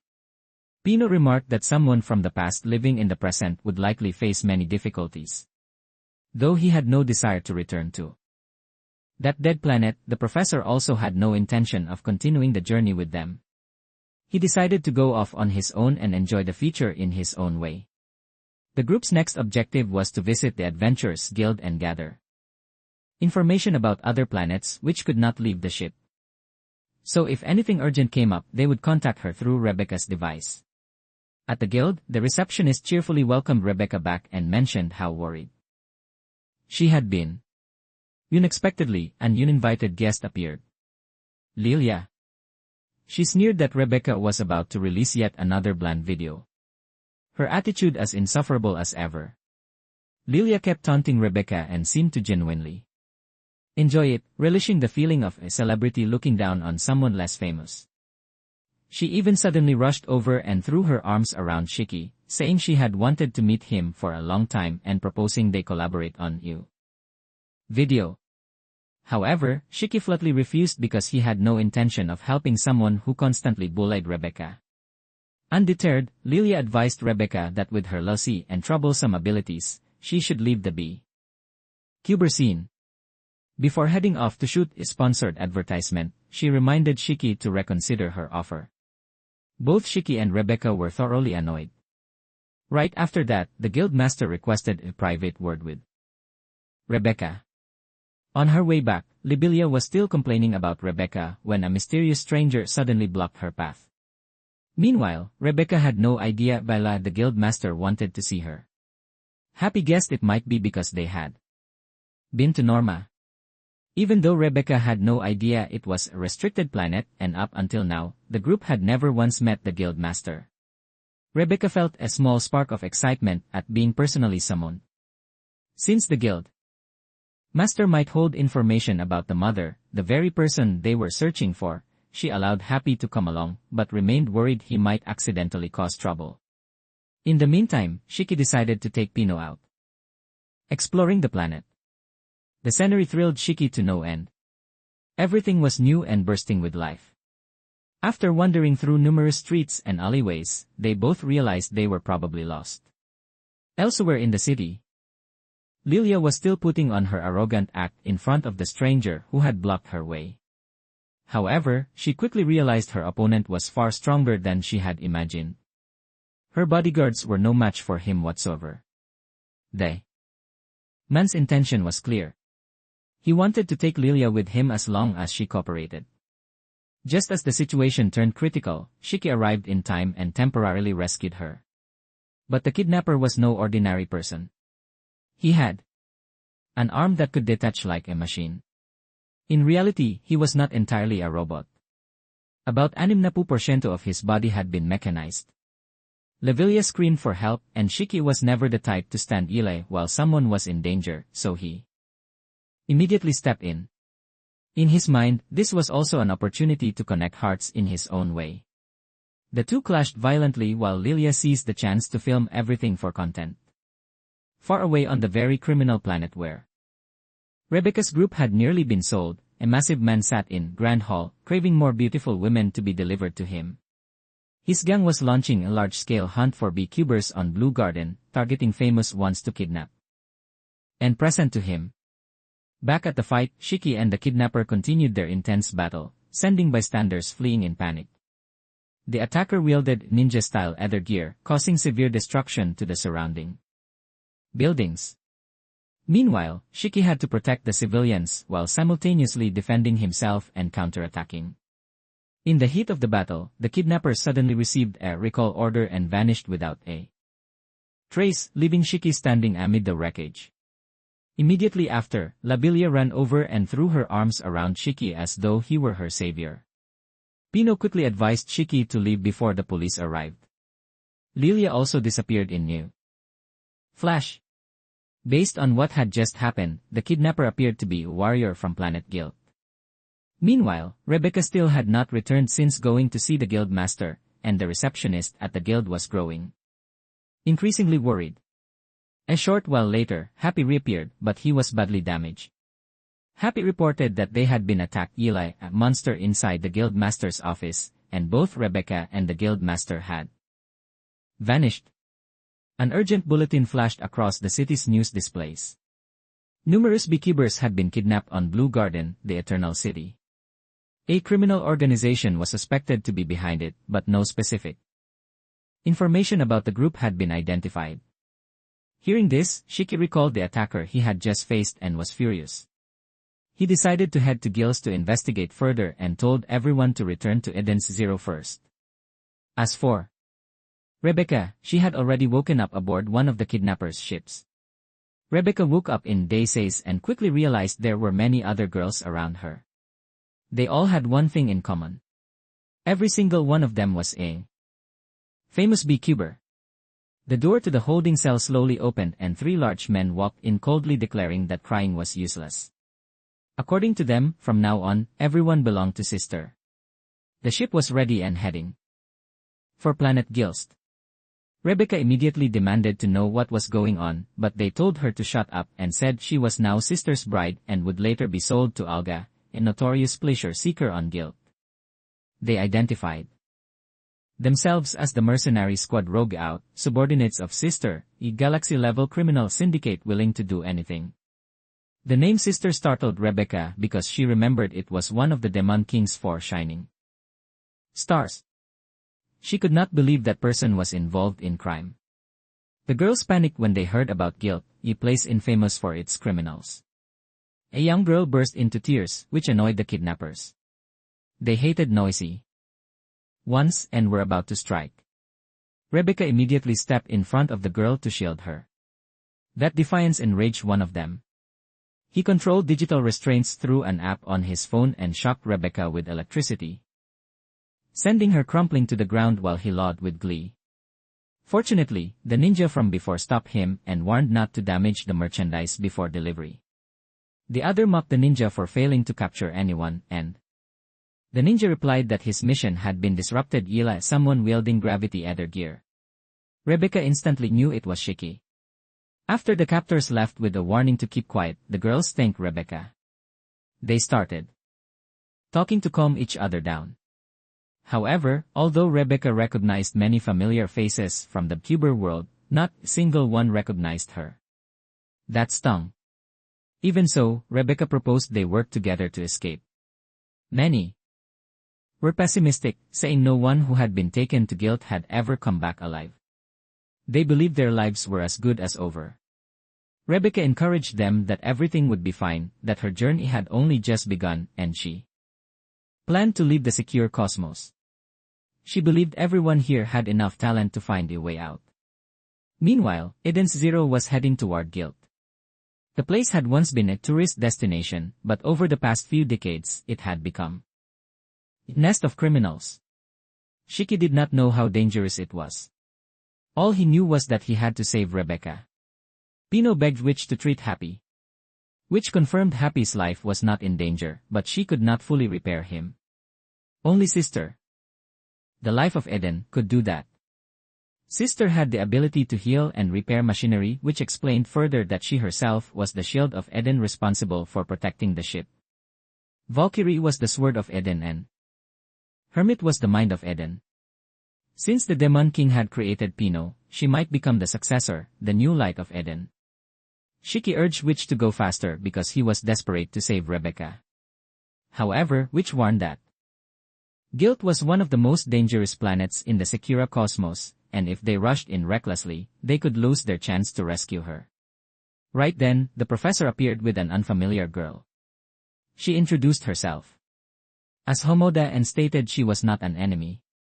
The professor explained that while scouting around, he had seen the news about the kidnapped girls and guessed Rebecca was among them. When he saw Shiki in a hurry, he had noticed Hamira because she knew about Eden's Zero. Homura requested to board the ship and promised to help with the rescue. She could not reveal her full purpose yet, but accidentally let slip that she wanted to challenge the Demon King. Her Master had told her about champion known as the Demon King, the Master of Eden's Zero, and she wanted to see him for herself. The professor agreed to bring her aboard on one condition he would explain after they rescued Rebecca, which was not entirely supportive of letting someone who wanted to challenge the Demon King board the ship, especially someone who was not an official member, but she ultimately agreed. Shiki made it clear he was not the Demon King Hamura was thinking of. Still, Hamura only wanted to help rescue Rebecca first. The professor said that heading into dangerous territory meant the more allies, the better. Shiki realized Hamura genuinely wanted to help. She possessed ether gear that had been trained since childhood and was very powerful. Even which could sense the ether flowing through her. Finally, the ship carrying Rebecca landed on Guilt. The sight before them was horrifying with dead bodies everywhere. A girl came running toward them, begging for help, but she collapsed right in front of them. She had likely been trying to escape one of the gangs on this planet. Every girl who tried to flee seemed to share the same fate. The kidnapper warned Rebecca that when the master gave an order, she must bow and obey immediately. The girls were led into a tightly locked room. In total, 29 people were being held captive. Rebecca believed that if they worked together, they still had a chance to escape. Right then, the perverted figure appeared and welcomed them to Alga Tower. He looked like a frog. Alga was not actually a crazed fan of beekeepers. He simply loved beautiful women. His sick hobby was turning cute girls into furniture for display. This time he announced he would use the beekeepers to add to his collection. He showed them all an image of a girl in the next room, a famous pop idol who was about to be turned into a decoration. The girl cried helplessly for help. But the moment an electric wave swept over her, her body instantly turned to stone. Witnessing this, everyone panicked. It was clear that everyone here would eventually become furniture in his collection. Immediately after, countless soap bubbles flooded the room. The girls' clothes began to dissolve. Elga declared that to create perfect furniture, they needed to be clean first. Despite being pushed to the brink of despair, Rebecca kept her composure and believed they would find a way to escape and teach that scumbag Alga a lesson. Meanwhile, after completing their warp jump, Shiki's group had arrived on planet Gilst. Pino quickly scanned the data and discovered a mercenary squad called Rogue Out, which could be an important lead. Hamura was already in combat stance. Knowing that the planet before them was clearly a den of criminals and villains, where words would not solve anything, the professor took the chance to repair Peno's and Happy's bodies. No matter what, Pino still believed the professor was a good person. Shiki was curious about the strange structure of the city. According to the professor, this planet was originally rich in wood ether and had once been blessed with lush natural scenery. In his time, it was a famous tourist spot where people came to admire a giant tree. The data showed that the entire city was built on massive mechanical tree. They were currently at its lowest level. Shiki felt a tinge of sadness. He thought that if Rebecca and Happy were here, they would be incredibly excited and say this was a perfect spot for filming. That thought only strengthened his resolve to bring all the girls home. The surroundings were gloomy and decayed. Compared to the slums on Norma, that place had been far better. According to the map Pino had found, Rogout's base was somewhere in this area. The location pointed to church. Hamura wanted to charge in immediately, but the professor held her back since no one knew how many enemies were inside, and a mistake could put Rebecca in danger. Even so, Shiki decided to go in. When they pushed the doors open, a massive stone statue stood before them with no one else in sight. The statue spoke, asking why they had come. Then it opened, revealing an ornate wall behind it. A voice rang out from within, claiming to already know the fate that awaited them. The person identified herself as Sister, the leader of Rogue Out. She was Sister, one of the Demon King's 4 shining stars. When Shiki's group arrived, they met someone claiming to be Sister, the leader of Rogue Out. Pino relayed the information back to the ship for which was shocked to hear the name Sister in a place like this. Her appearance was completely different from the Sister which had known. Yet the identification system was a perfect match. The situation was too absurd.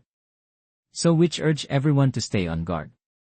On his end, Shiki confronted Sister about why she was doing such terrible things.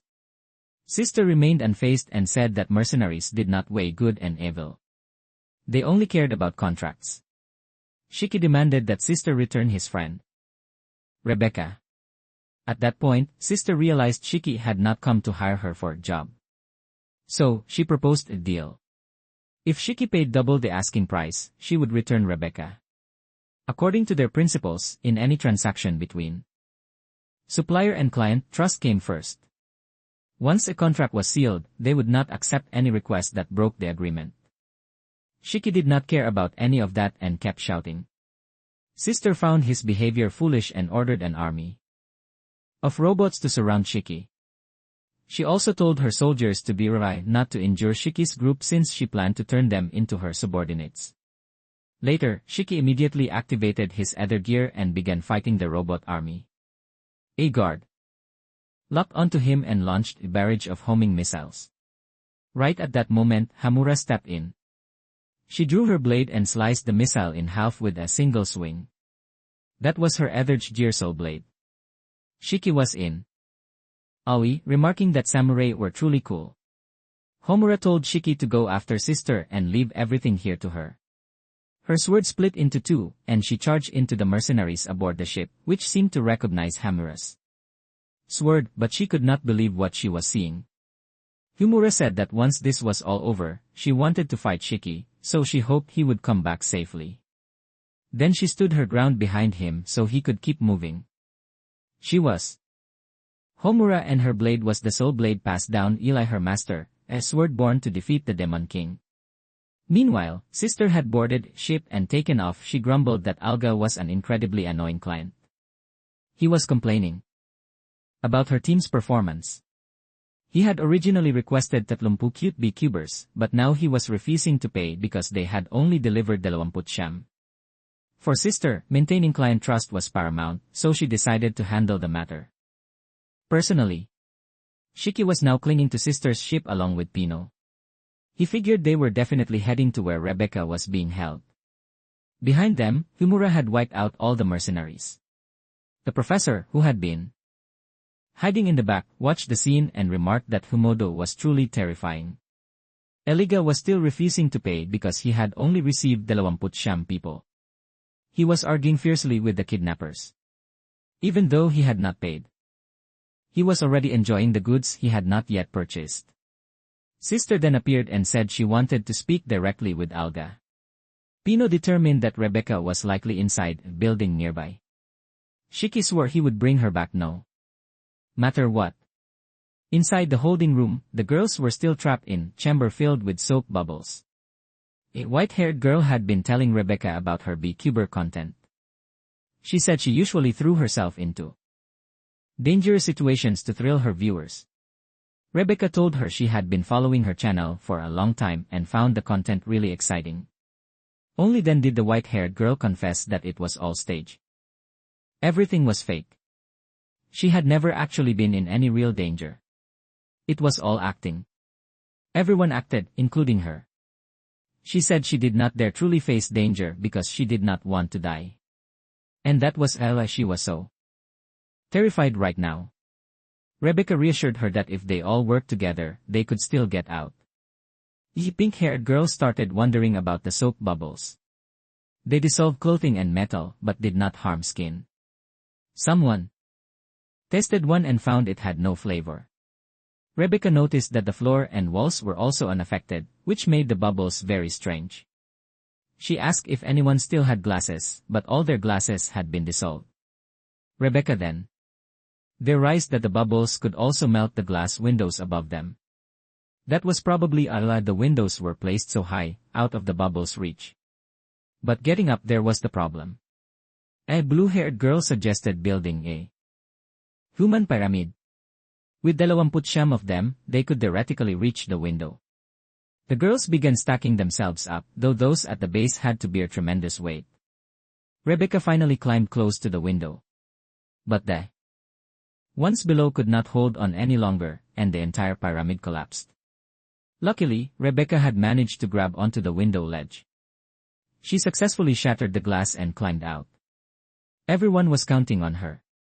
There was no one outside and a door was nearby. The pink-haired girl reminded Rebecca to be careful since guards might be outside and the door could be locked. Thanks to that warning, Rebecca spotted a ventilation shaft above. It was extremely narrow, just barely enough for one person to squeeze through. The girls asked Rebecca to find clothes since they could not live in their current state, as well as a map to find their way out and some food.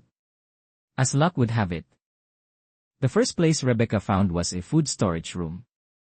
Unfortunately, Elga caught her. He was surprised she had managed to escape because Rebecca irritated him. He decided not to turn her into furniture anymore, but into a toy instead. Rebecca asked Elga why he did such things. He answered that it was because he had money, and when you had money, you could do anything. In his mind, everyone should obey those with wealth. Rebecca told him money could never make her submit. But he did not care. All he needed was for no one to defy him. He believed only those without money were truly pathetic. Rebecca's body began to go numb. Eliga said he would play with her until he got bored. Right then, Shiki appeared. Seeing his friend kidnapped and treated this way, he was instantly furious. Shiki charged in and unleashed devastating punches that shook the entire room. Pino approached Rebecca and told her that Happy had been injured but was fine, though no one currently knew the guildmaster's situation. Although everyone felt the circumstances were strange and worth being cautious about, there was no way Shiki would listen to anyone telling him to hold back right now. So Pino decided to activate an electromagnetic pulse to force Shiki to stop. Rebecca winked and thanked Shiki for coming. When he saw Rebecca in a state with barely any clothes, Shiki immediately turned red and looked away. Around the same time, the other girls had also managed to escape, though their outfits looked rather odd. Thanks to Pino, a door had been blasted open, revealing a dressing room nearby. After searching for them, they found nothing but costumes. Rebecca then introduced Shiki to everyone as her friend. The other girls also gave Rebecca some clothes to put on. Right at that moment, the ninja appeared. Rebecca told Pino to lead the girls out of there and leave the ninja to Shiki. Pino immediately guided everyone to retreat. Rebecca reassured the beekeepers that Shiki was incredibly strong, so they had nothing to worry about. The ninja seemed surprised that Shiki had dared come here alone. He said he could not let those girls escape because they were his merchandise. Shiki immediately shot back that they were not merchandise, but human beings. The ninja then decided to unleash his true power. And Shiki was ready to fight. Elsewhere, Homoto was still standing among the fallen soldiers. One surviving soldier had tried to shoot her from behind. Fortunately, the professor spotted him in time and intervened. He remarked that Hamura's sword was truly terrifying. Homoda said it was the sword passed down to her Eli, her master. The professor began examining the destroyed robots while Homoda walked away. She said she could sense a flow of ether underground. The professor then pointed his gun at her and demanded she reveal her true purpose. Homura replied that she had already told him she only wanted to fight the Demon King. However, the professor still felt she was hiding something. Homodoro asked the professor whether he truly trusted his companions. The professor said they were not his companions, and he was not anyone's companion either. He admitted that he loved the ship Eden's Zero, but he had not expected Homura to be this strong. He was worried that one day she might slit his throat in his sleep. His gun did not seem capable of doing anything to Homura. Just as the professor was about to fire, Sister's massive robot suddenly appeared. The professor immediately unloaded a hail of bullets into it, riddling the robot's body with holes before it collapsed. The professor had already laid out an arsenal of guns on the ground beforehand. It seemed the next battle was going to be extremely intense. Meanwhile, when Happy woke up, he found himself aboard the Eden's Zero with which Happy asked where Rebecca was, which told him not to worry because Pino had just reported that Rebecca had been safely rescued. However, Happy's functions had not yet been fully restored. Suddenly, the ship system blared an emergency warning which sensed an extremely powerful ether force approaching from within the Secura cosmos. That force was causing planets to disappear one after another, and it was currently heading straight for them. It was the chronophage, a colossal creature bearing down on Gilst. The chronophage was heading straight for Gilst, and there was no way to stop it when chronophage devours planet. Not only time, but the very existence of everyone on it would be erased from the universe. Happy was deeply worried about Rebecca. The chronophage would arrive in 6 minutes, which would land the Edens Zero on Gil to rescue Shiki and the others. At that moment, Shiki was locked in battle with Elaine. The two clashed ferociously, trading devastating blows back and forth. Elaine noticed that Shiki had grown stronger than before. Shiki was far more serious this time as well because he did not see this as a contest of skill but a fight to protect his friends. While Elaine was mid-strike, Sister stepped up behind him and scolded him for slacking off. She spotted Shiki and recognized him as the brat who had come demanding someone last time. Then she informed Elaine that his mission had changed. He was to find Alga immediately. Only then did Elaine realize that Alga had vanished without a trace. Sister ordered him to track Alga down and deal with him, adding that they would void the contract since she planned to take all of Alga's money after silencing him for good. After that, she turned to speak with Shiki. Shiki refused to believe she was truly the sister of the Edens Zero because no matter how he looked at it, she was clearly villain. So, he challenged her to a fight, even boasting that he could take on all three of them Eli himself. Sister removed her cloak. If he wanted to fight that badly, she would not back down. She declared herself Sister, one of the 4 shining stars of the Demon King. Pino was leading the girls toward the exit. It was only then that they realized the pink-haired girl had disappeared. At some point, Rebecca told everyone to hurry and escape while she went back to find the girl. Pino argued that this was not efficient. Sacrificing the survival of the majority to search for one missing member was not a sound decision. Rebecca knelt down and explained that meeting everyone here was fate and she would never abandon her friends. Then she ran off, leaving Pino standing there confused and bewildered. The professor and Homodo were facing off when Homodona suddenly sensed Ether nearby. Following the trail, the two entered a room. Humira recognized the girl inside as Sister Ivory, one of the 4 shining stars of the Demon King. Her power was being sealed Yelai machinery in the room. Homoda asked the professor to use his ether to set her free. She wanted him to trust her. Meanwhile, Shiki was fighting 1 against 3. And the enemies were armed with heavy weapons. He focused his ether, took careful aim, and unleashed a crushing blow that sent one opponent crashing to the ground. Then he aimed his strike at Sister, but she pulled Elea in front of her as a shield. Elaine could not understand why she would do that. She simply saw him as her soldier, and a soldier's duty was to serve as her shield. Shiki was furious at the sight.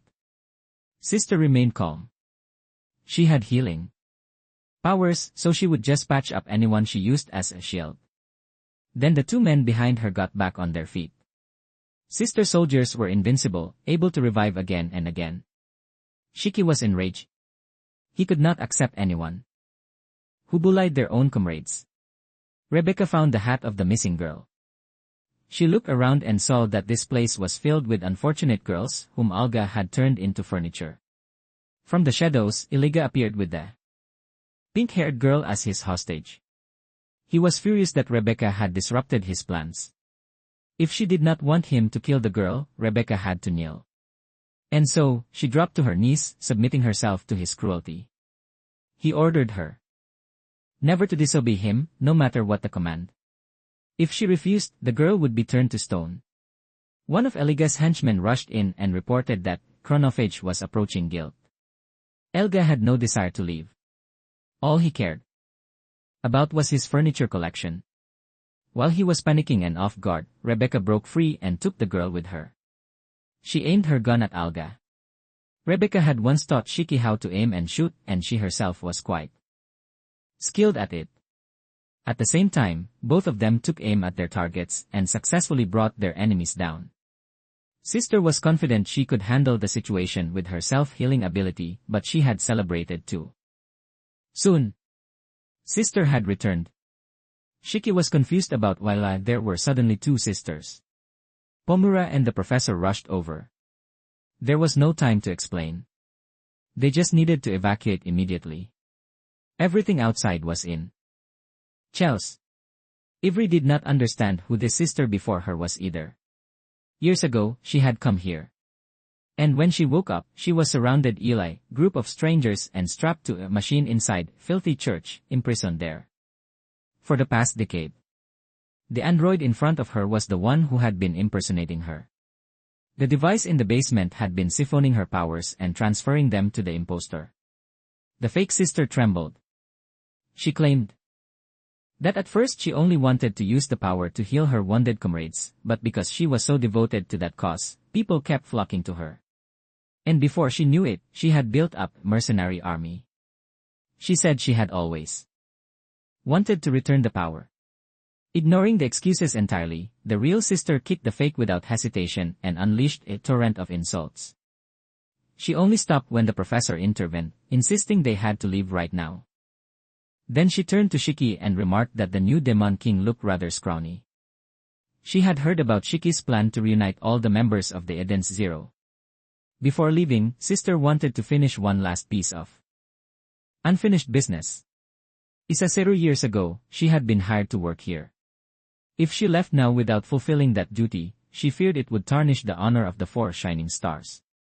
Then she channeled her power and reversed the petrification, turning the stone girls back to normal. After that, she left with Shiki's group. Lelai watched them go, ignoring the fact that his comrade had already left. Shiki noticed Evan staring at him and told him to get out while he could, promising that one day they would settle the score.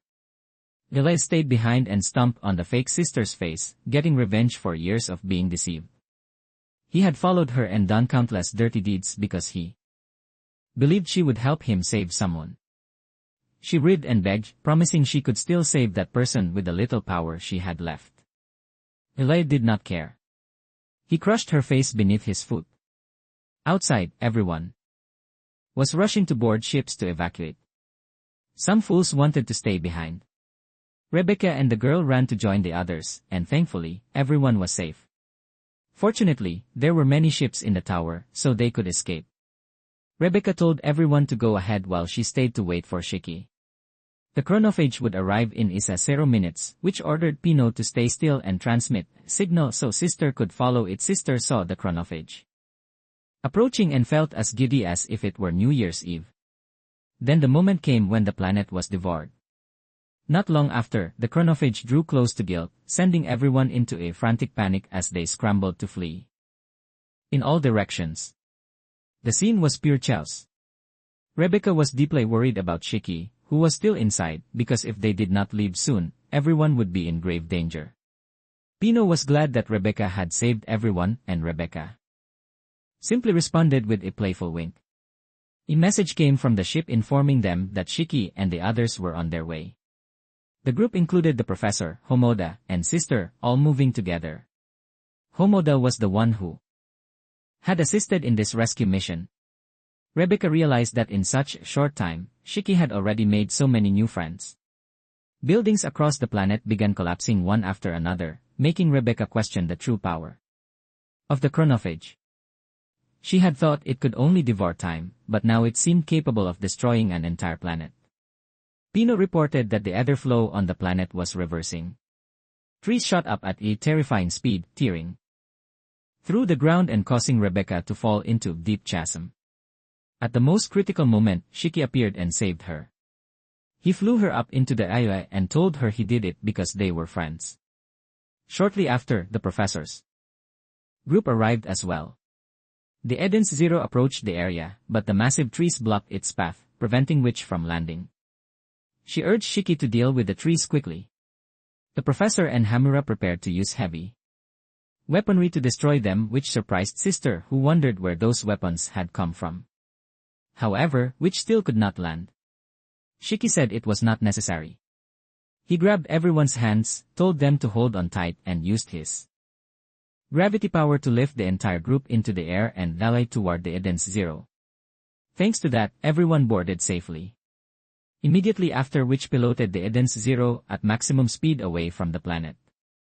Many lives had been lost and 1,200 years of the planet's history had been devoured. This event would later be known as the Guilt Purge. Ironically, E-Planet once ruled Ila greed and money was returned to its primordial state Ila this catastrophe. Xiaomi appeared as the narrator, explaining that to restore the original power of the warship Eden's Zero, all 4 members of the 4 Shining Stars who once served the Demon King had to be assembled, which continued to protect the ship while Shiki along with his friends and the newly joined sister carried on with their adventure.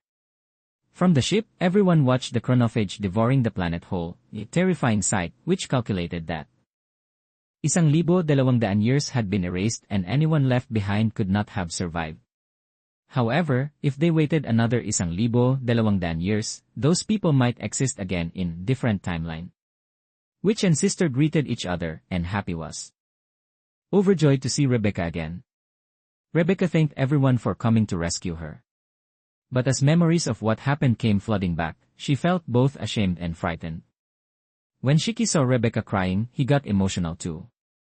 But the professor quickly stopped him because his crying face looked terrible. Sister remarked that this new Demon King was quite peculiar. But she also realized that Shiki was the one whom the previous Demon King had given up, searching for the mother in order to raise. Happy was fully repaired Ila's sister. Their next goal was to find Hermit and Valkyrie to restore the true power of the Eden's Zero which would allow them to cross the Dragonfall and venture into the greater universe which did not know the whereabouts of the remaining 2. But she noticed that Homer's sword was actually Valky's blade. Even so, Valky's location remained unknown. Homura admitted that she was searching for her master Valkyrie, who had vanished without warning. That was the reason she had boarded the ship. She also wished to face the Demon King because according to her master, he was a warrior she could never defeat. However, Shiki had no desire to fight his friends. Homoda asked to join the crew to find Valkyrie, and Shiki agreed on the condition that once Valkyrie was found, the 2 of them would have their rematch. The professor also decided to join the journey. One of Sister's robots appeared on the ship, raising everyone's suspicion, but Sister explained that it was Moscow, her subordinate, who managed the ship. Meanwhile, the space police reported that 1,200 years of guilt had been erased, an event even more devastating than what happened at Norma. The number of survivors was extremely small. They suspected a dangerous figure was involved, the one who had turned guilt into a criminal haven. Drainjo, also known as the Dark Alchemist. On the ship, the girls were relaxing in the bath. Rebecca thought that if she used this special water, she might learn to use other gear. She imagined herself wielding gun-based combat ability, and Happy instantly transformed into 2 guns for her. Omera wanted to spar with Rebecca, but since they were both in the bath, the situation became rather awkward. Meanwhile, Witch and Sister chatted about the past, reaffirming that once all 4 Shining Stars were assembled, they would resume the journey into the greater universe. They also mentioned Pino, who was expected to become the new light of the Eden's Zero. In the future, Shiki returned Rebecca's Yizacuber device that he had found in the tower. She put it on and thanked him warmly. Pomodoro was thoroughly enjoying herself with an array of wonderful massage equipment since the Eden Zero allowed anyone to change outfits freely. The professor wanted her to wear something he chose. His expression made his perverse intentions obvious as both he and Shiki wanted to see Homer in bunny outfit. Rebecca received the call from her manager at the Adventurers Guild. The manager was relieved to hear that Rebecca was safe and had made so many new friends. She also mentioned that the guild master had escaped before being taken aboard the ship and was very worried about Rebecca. Rebecca planned to return to Blue Garden to tell her friends everything. But the manager advised against going back for a while because the recent events had become huge news. As a result, Rebecca had become famous. She was seen as a mysterious figure who was trending online. Her channel had many views but very low ratings. Thanks to everyone promoting her, Rebecca was thrilled. The manager suggested waiting until things calmed down before returning. Rebecca did not want to miss this opportunity, so she decided this was the perfect time to make a great video. Sister mentioned that she had some information related to the Eden Zero and suggested everyone visit Iron Hill to check it out. It was a nearby planet that looked like a massive block of iron. On it stood colossal statue of a hero with more statues above it, 12 heroes in total. They were the warriors who had protected the secure cosmos during the Dark Age. Fighters of the Night Brigade that defended Blue Garden. Shiki felt the universe was truly amazing. Pino detected someone there, a person from beyond the cosmos. In the end, everyone discovered that the girl was none other than Hermit, the one they had been searching for all this time to restore the power of the Eden's Zero.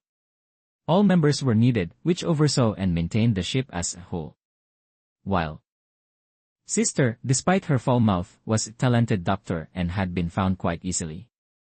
The third member, Hermit, had also been located, but no one knew whether Shiki and his friends could bring her back safely. The next chapter of this story was predicted to be utterly brutal. Hermit sat atop the statue with a deeply sorrowful expression. On the ship, everyone was surprised they had found her so quickly. To be precise, all members of the four Shining Stars were female androids. Hermit had always loved this place. Sister had only been passing Eli and decided to take a look, never expecting to find her there. But Hermit's condition was strange. They brought her inside and she could neither move nor speak.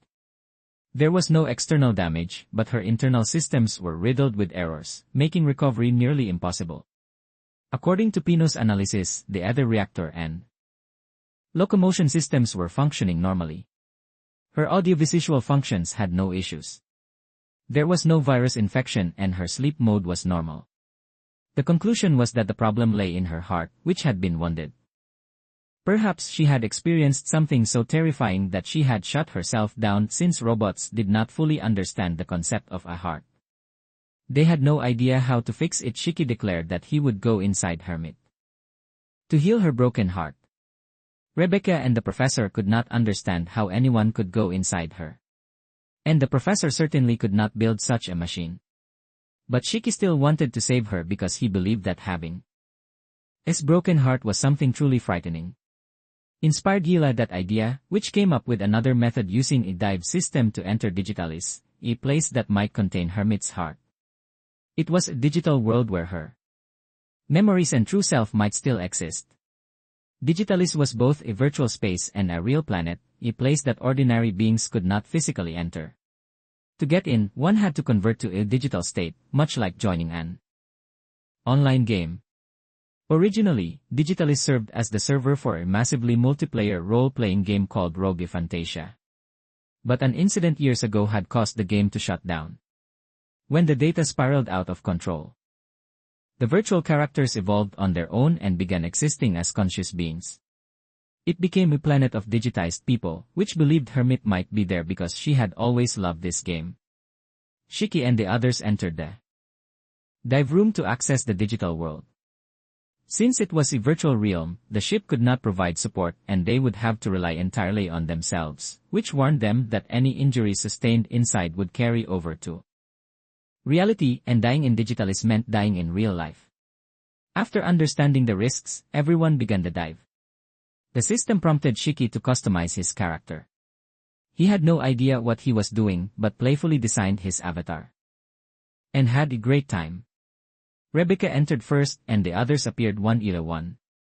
Their appearances were completely different from real life. Some chose bizarre forms while others became characters of the opposite gender. This world resembled a game but lacked the usual display parameters, making everything feel incredibly lifelike. In this world, everyone could use their abilities just like in real life. But interfering with the system was strictly forbidden. Any violation would result in permanent deletion from this world with no way back. Shiki spotted a town nearby and everything looked remarkably real. An old man appeared and greeted them, calling them players, while the residents were known as non-player characters. These characters used to repeat the same lines over and over. But now they had developed their own consciousness. Rebecca asked about Hermit, but the old man did not know her, only suggesting they might find information in town. Everything was so realistic that it was hard to tell who was real and who was data. Hona noticed there were many other players around and warned everyone to be careful. Shiki suggested they split up to gather information. After a while, Pino discovered that someone had spotted Hermit in a town to the north. Shiki wanted to leave immediately, but decided to rest for the night. Meanwhile, the professor tried to convince Rebecca to bathe together. During the night, a dangerous figure appeared at their resting place. He claimed to be a player who could kill any woman he pleased. On the Eden Zero, which was still trying to analyze Hermit's condition. In the meantime, Sister detected strange data infiltrating the ship system, which could pose serious threat. The next day, everyone set out on their adventure and found that this place closely resembled the real world. The talking monster appeared.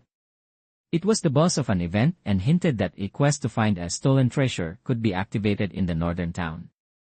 Adventurers would search for the treasure and venture into the monster's lair. But the story was actually touching one about how the monster had used the treasure to protect the town's people. However, it had accidentally spoiled the entire plot and fell into a state of dejection.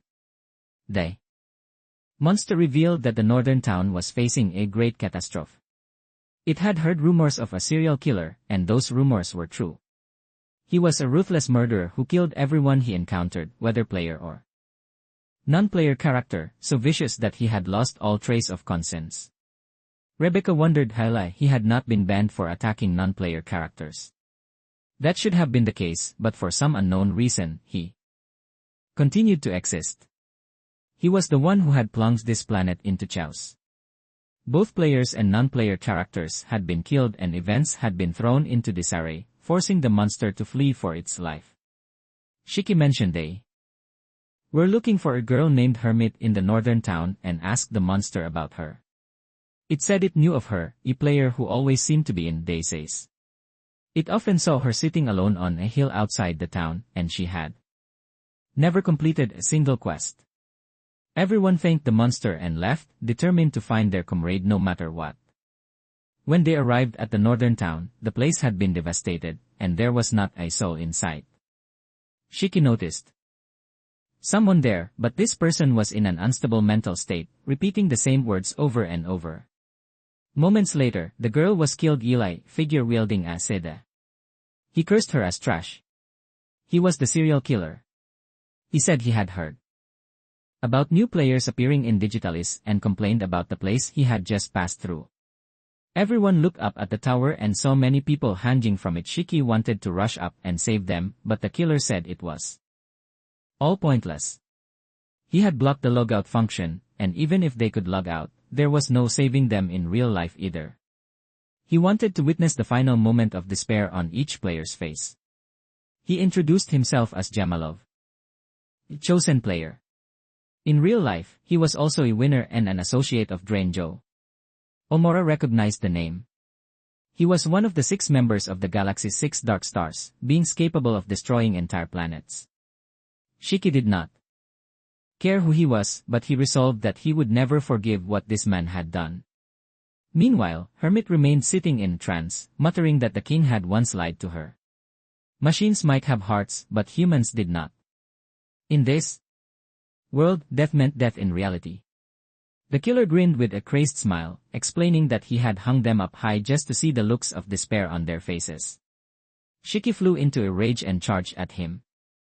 The killer warned him to think twice about fighting. He said he instantly transformed into a monster and chomped down on Shiki's head. He declared that there was nothing in this world his Sada could not devour. Then the Sada extended and lashed out at everyone, causing everything around them to collapse.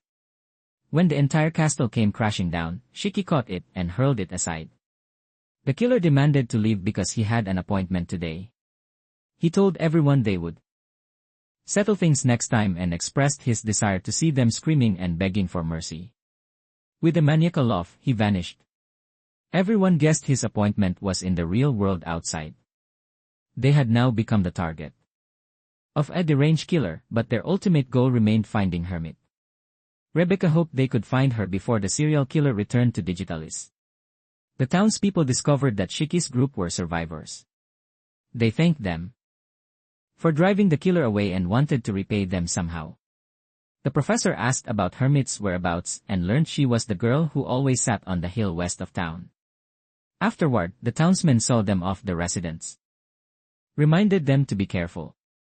Then everyone found Hermit. After everything that had happened, it was hard to believe she was still sitting there in Daisies. Noticing the strangers, Hermit immediately asked who they were. Shiki told her he was using the Eden's Zero to search for Mother. Hermit's eyes lit up at the mention of the Eden's Zero. Realizing that was Ella they had come for her, she already knew that Witch and Sister were there and that Valkyrie was missing and needed to be found. Finding Hermit filled Shiki with immense joy. He wanted her to come with them, but she refused outright. She said she liked it here and wanted to stay. And even if it was just a virtual world, she did not care. Happy reminded her that her real body was on the Eden Zero, but she insisted on being left alone and even expressed the desire to return to Earth. Shiki took her hand, hoping she would come back with him, but she pulled away. She recognized him as the boy the Demon King had taken in years ago and expressed her hatred for humans. Meanwhile, Homer slipped away in the dead of night to meet someone. They discussed an infiltration plan, and she considered it flawless. Shiki still believed in Hermit. He was at the inn unable to believe she had rejected him so firmly. He wondered what had happened to make her despise humans so deeply. He had never met a robot like her since. Happy and Pino both loved humans, and there were Witch and Sister, too. Remembering the robots on Granbell, Shiki broke down, sobbing. He had been through so much on his home planet, and this only deepened his pain. The professor told a story that sounded important, but turned out to be rather pointless, even complaining that carrying a normal pair of breasts was surprisingly heavy. Shiki recalled what Witch had said about Hermit's heart being wounded, and decided he would investigate. Suddenly, they heard church bells ringing in the middle of the night. Everyone rushed outside to find a horde of monsters charging toward the town at incredible speed. Their danger level impossible to gauge. Atop the swarm stood a robot blowing a war horn. The leader declared himself commander of the Monster Legion, acting under Gemel's orders, and announced they would seize the town. He met Gemelov, the serial killer.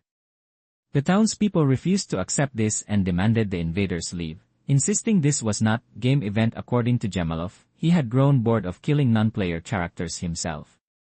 So, he ordered the robots to do it for him. However, he wanted the players captured alive for execution, and then the town would be turned into monster territory. Shiki could not understand why they would do such a thing.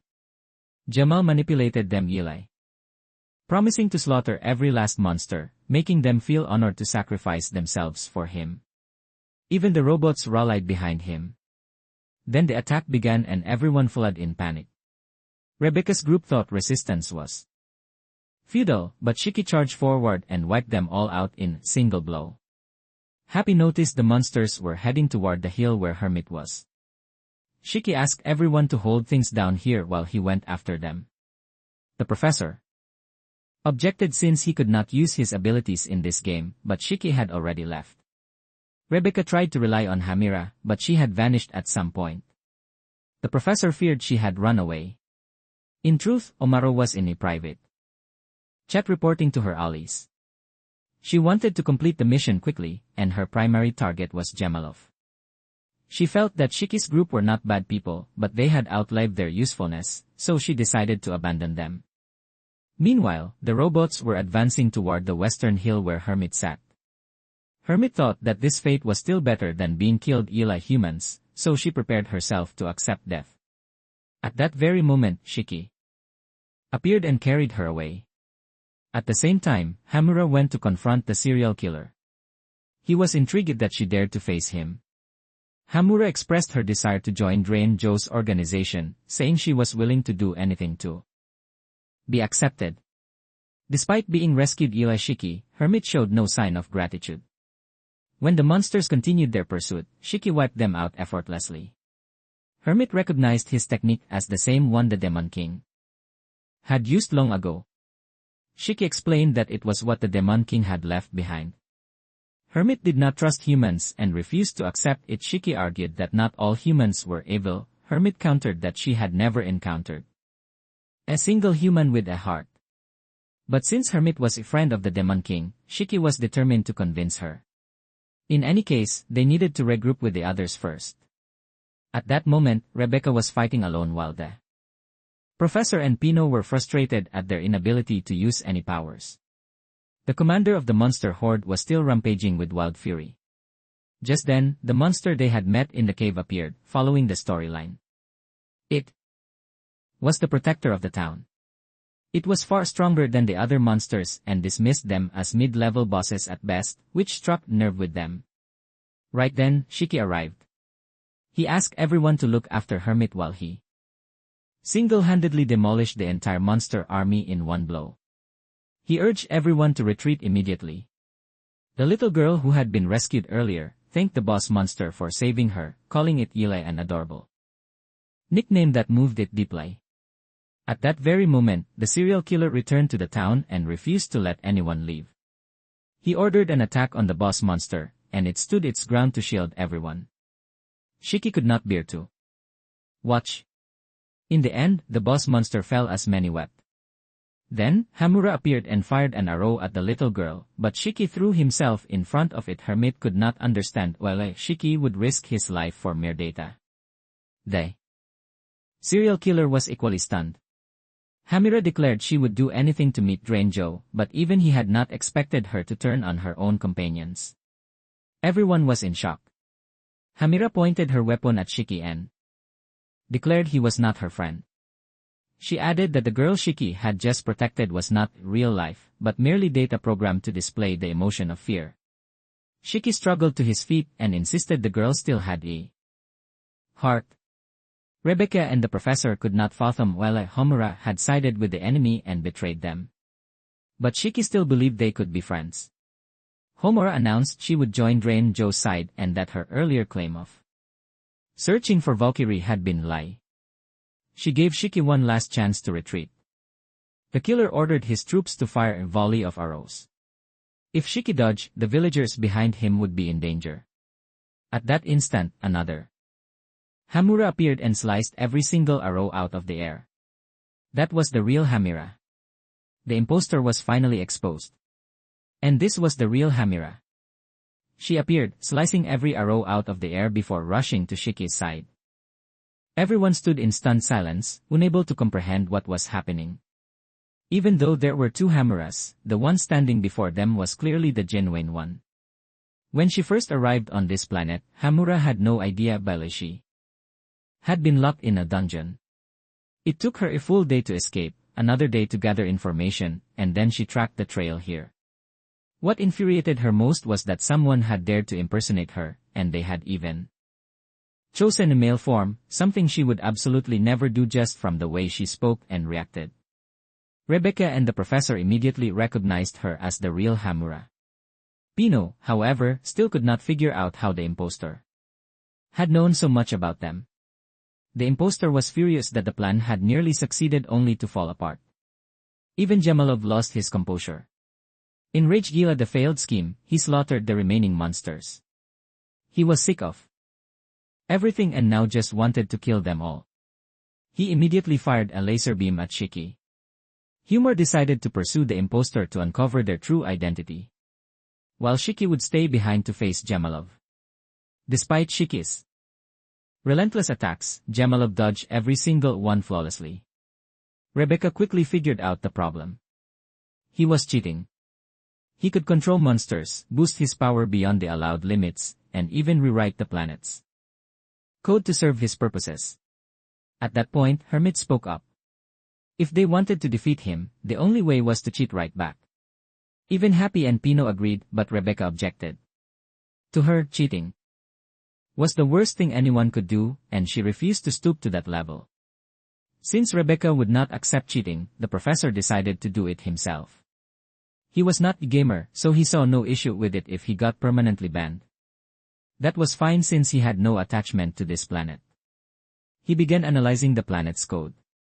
Meanwhile, Shiki continued fighting but could not deal any damage at all because Jamalov had modified the program to make himself invincible. Pino suggested the professor remove the invincibility status first, but the code was far too complex.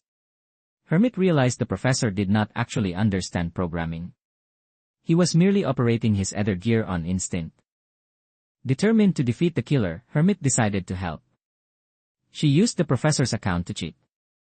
So if anyone got banned, it would be him, not her. Jamalov had been doing the same thing all along, using other players' accounts to cheat so that whenever he was caught, someone else took the ban. First, Hermit stripped away his invincibility. Then she amplified Shiki's power, transforming him into a colossal monster-like being. Shiki could feel the energy surging through his entire body. Jamalov immediately panicked and tried to rewrite the code to revert Shiki back to normal. He was quite skilled at cheating himself.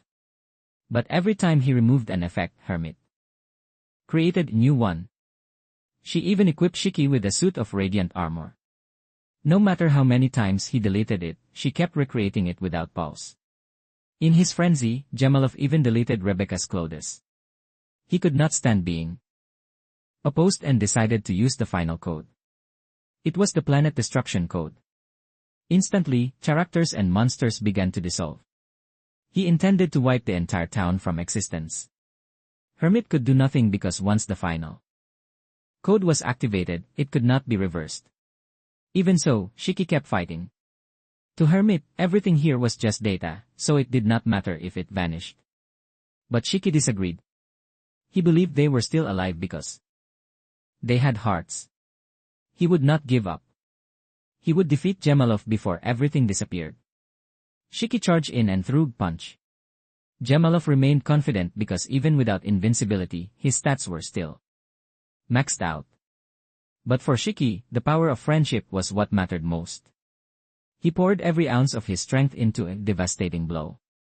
In theory, the highest defense stat on this planet was Siyam at Siyam, but Shiki's actual power measured Rolly 20 to 2,500 on that same scale. When plugged into the damage formula, Shiki could completely drain Jamal's health bar in just 22 punches. As for the killer, he was finally defeated and ejected from the game. He vanished completely. The town gradually returned to normal, and the Nia recovered their original states. When the player had activated the final code right at the moment the system was exporting data, Hermit had seized that opening to rewrite the storyline. The little Nisi girl came forward and thanked Shiki. Everything was finally resolved. The professor approached Hermit and told her that there were people who truly cherished the heart. But before he could finish his sentence, he was banned from the game for his earlier cheating. Just as Hermit had planned, she had used his account to do it, so he was the one who got banned. Hearing this, Rebecca and Shiki tried to hold back their laughter, but burst out laughing just as he was about to deliver a cool line. The monster approached Hamuna and complimented her, saying her kimono looked beautiful today. Shiki walked over to Hermit and asked her to come back with him to return to the Eden's Zero. In the past, the Demon King had once thanked the 4 shining stars for their devoted service and granted them the freedom to choose their own paths. From then on, they no longer had any obligations and could live freely. Upon hearing the word freedom, Hermit had asked to return to Granbell with the Demon King. He agreed and even offered to let her help raise Shiki if she wished, but he realized that was not what she truly wanted. What Hermit really desired was to help humans and become friends with them. Now, in the present, Hermit had awakened in the real world. Witch and sister welcomed her back, but Hermit still insisted she would not go with them. She said she had only returned to rest after such a long time. Her body was extremely weak and she collapsed the moment she stepped out of bed. Sister immediately tended to her. Hermit struggled to her feet, maintaining her cold demeanor. She told the other 2 they should go attend to the humans who had come looking for her. Sister called after her. Hermit said that once maintenance was complete, she would return to Digitalis and wanted her Body transported to Iron Hill, which felt they still had not been able to bring Hermit's heart back. Meanwhile, Shiki and the others had also returned, their bodies drenched in sweat. The professor was still fuming about Hermit's trick. Pino was sad about returning to her robot form. Sister told Shiki's group honestly that while they had brought Hermit back physically, her heart was somewhere else entirely. Hermit had locked herself inside the costume workshop and was curled up in there. She used to have the most beautiful smile, so Witch could not understand what had happened to her after leaving the ship. Shiki remained optimistic. At least now they could talk to Hermit, so he decided to go see her and become her friend. Right at that moment, an emergency alarm blared throughout the ship. Everything shook violently. The system announced an intruder. A filthy-looking otaku appeared on the screen. He introduced himself as Jamalov, the very person they had encountered in Digitalis.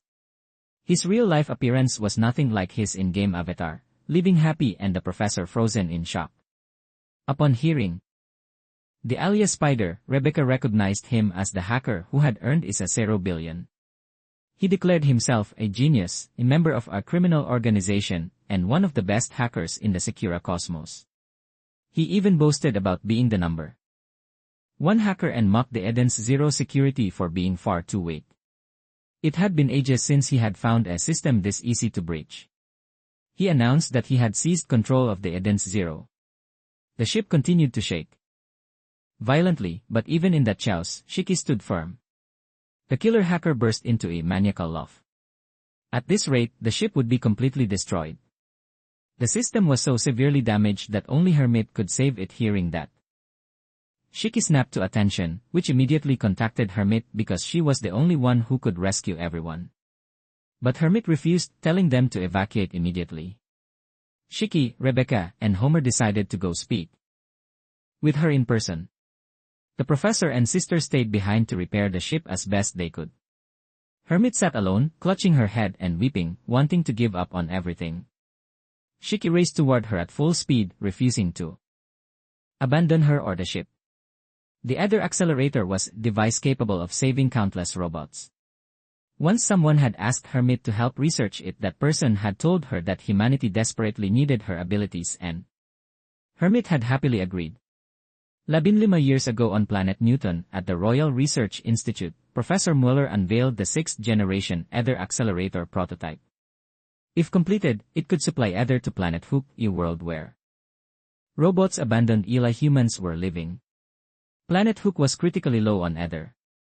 The robots there had nowhere else to go and could only survive in miserable conditions. The project's goal was to provide Ether to save them.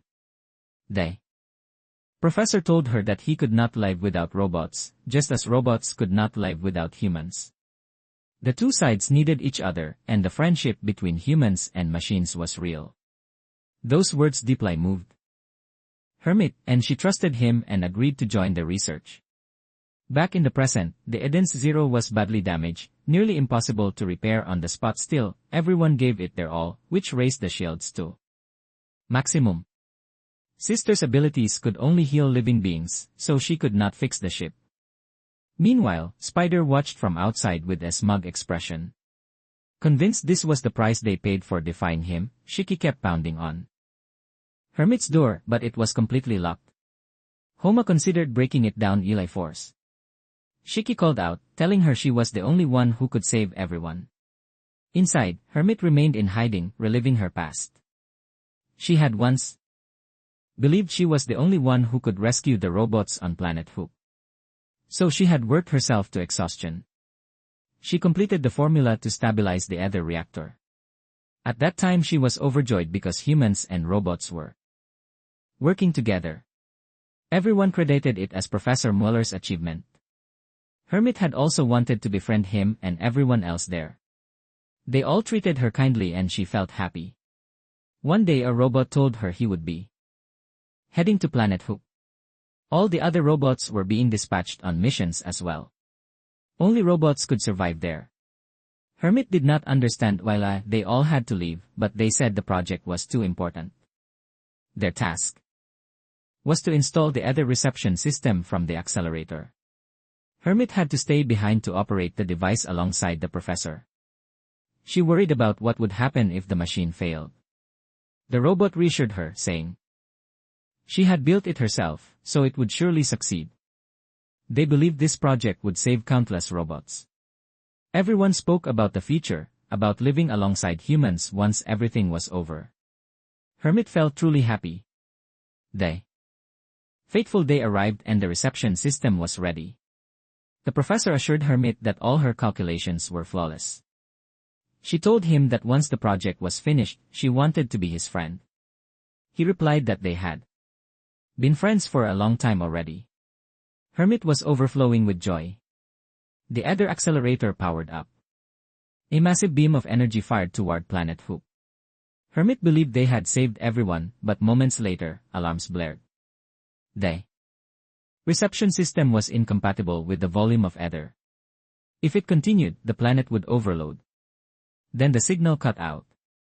Planet Hook was destroyed right before her eyes. Hermit screamed in despair, but the professor was thrilled, calling it a tremendous success. The researchers around him cheered. Immediately afterward, he ordered Hermit's elimination. Every gun in the room was pointed at her. Only then did Hermit realize she had been deceived. What she had built was not a life-saving device, but a weapon, the other accelerator cannon. The professor had exploited her computational abilities to annihilate every robot on Planet Hoop. He declared that machines pretending to be human were disgusting. Hermit had no more value and could be disposed of. She was captured and subjected to experiments. For 2 years, she endured relentless torture. The professor even beat her to erase her emotions. In the end, she was discarded in a damp storage room. One day the research facility was attacked by Allied forces. The professor was arrested. In the chaos, Hermit was found and set free, but she had been too deeply scared, so they let her live on her own.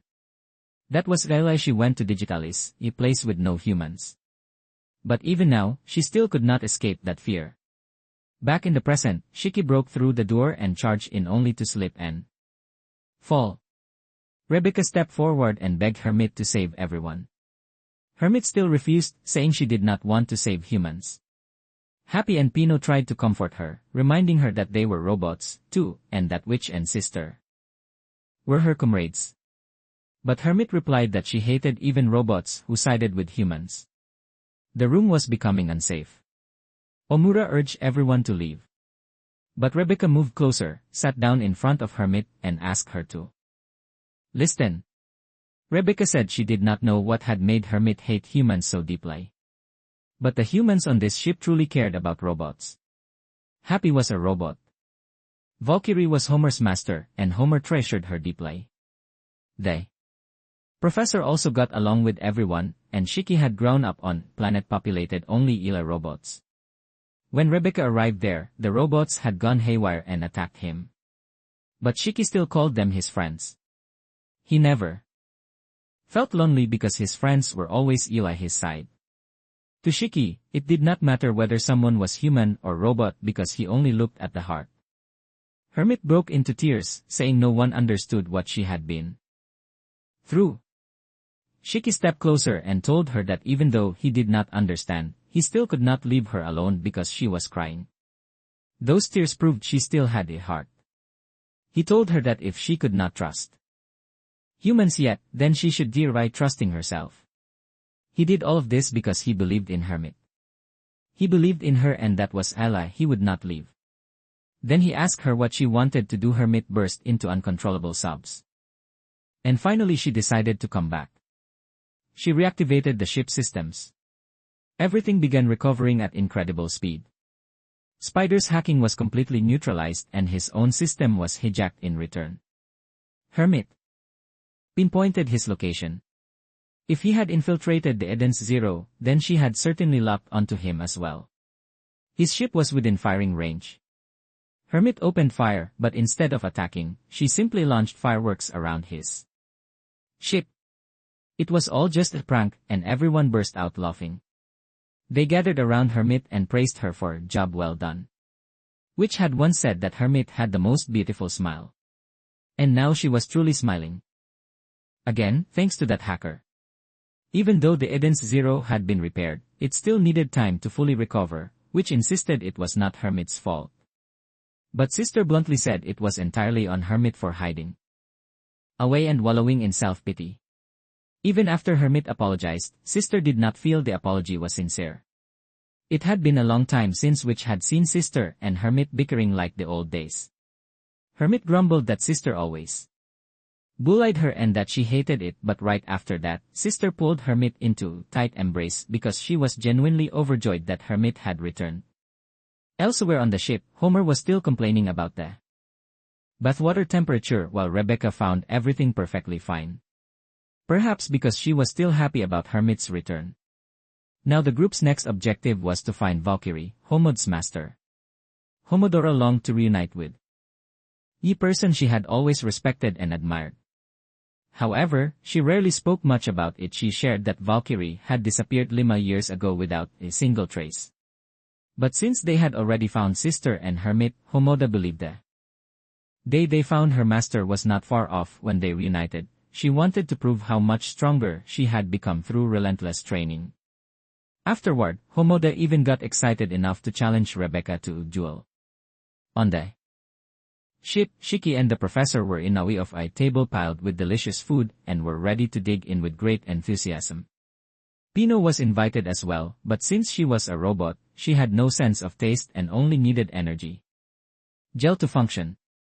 Shiki found that quite sad and wanted the professor to give Pino the ability to taste. However, Pino said she had a feeling that one day she would gain that ability. She now had a dream, and that dream was to become human. When that day came, she wanted to eat delicious curry bun. The professor argued that a robot could never become human, that it was simply impossible. But according to the legend of Mother, humans could be reborn. So perhaps miracles could happen for Pino as well. The scene shifted to planet Brown Sea, a world where the ocean was the color of chocolate. The mysterious girl from before was discussing this guy's plan with her allies, but the cover was blown. When Homura unexpectedly showed up, one of her subordinates had secretly logged into Digitalis without selecting character just to gather intelligence on the Eden's Zero. He was terrified that getting caught would mean big trouble. But the female agent reassured him there was no need to worry. She had confirmed the location of Jamalov, also known as Spider, and could now find a way to infiltrate Drain's organization. It turned out that subordinate was actually a member of the space pirate crew that had appeared earlier. On the warship, Jamalov was still seething with resentment and determined to get revenge. When he went to see Drain, the girl stopped him because Drain was busy. But he barged in anyway. Inside, Drain was torturing a debtor. The man had borrowed 2 million and with interest. It had ballooned to nearly 5 million. Yet, he had failed to pay on time. Drain used an instrument that looked like glass but was actually an extremely heavy metal to inflict pain. He did not kill the debtor because dead man could not repay his debts. To him, money was the most important thing in the world. Afterward, he ordered the debtor to be dragged away and turned into test subject or forced into hard labor to work off the debt. When Jamlov cheered too enthusiastically, Drain shot him, glare that silenced him instantly. Then Drain asked about the losses from the disaster on Guild, where nearly all of his clients had vanished, severely damaging his reputation. When Jamlov mentioned the Eden Zero, Drain initially dismissed it as a irony.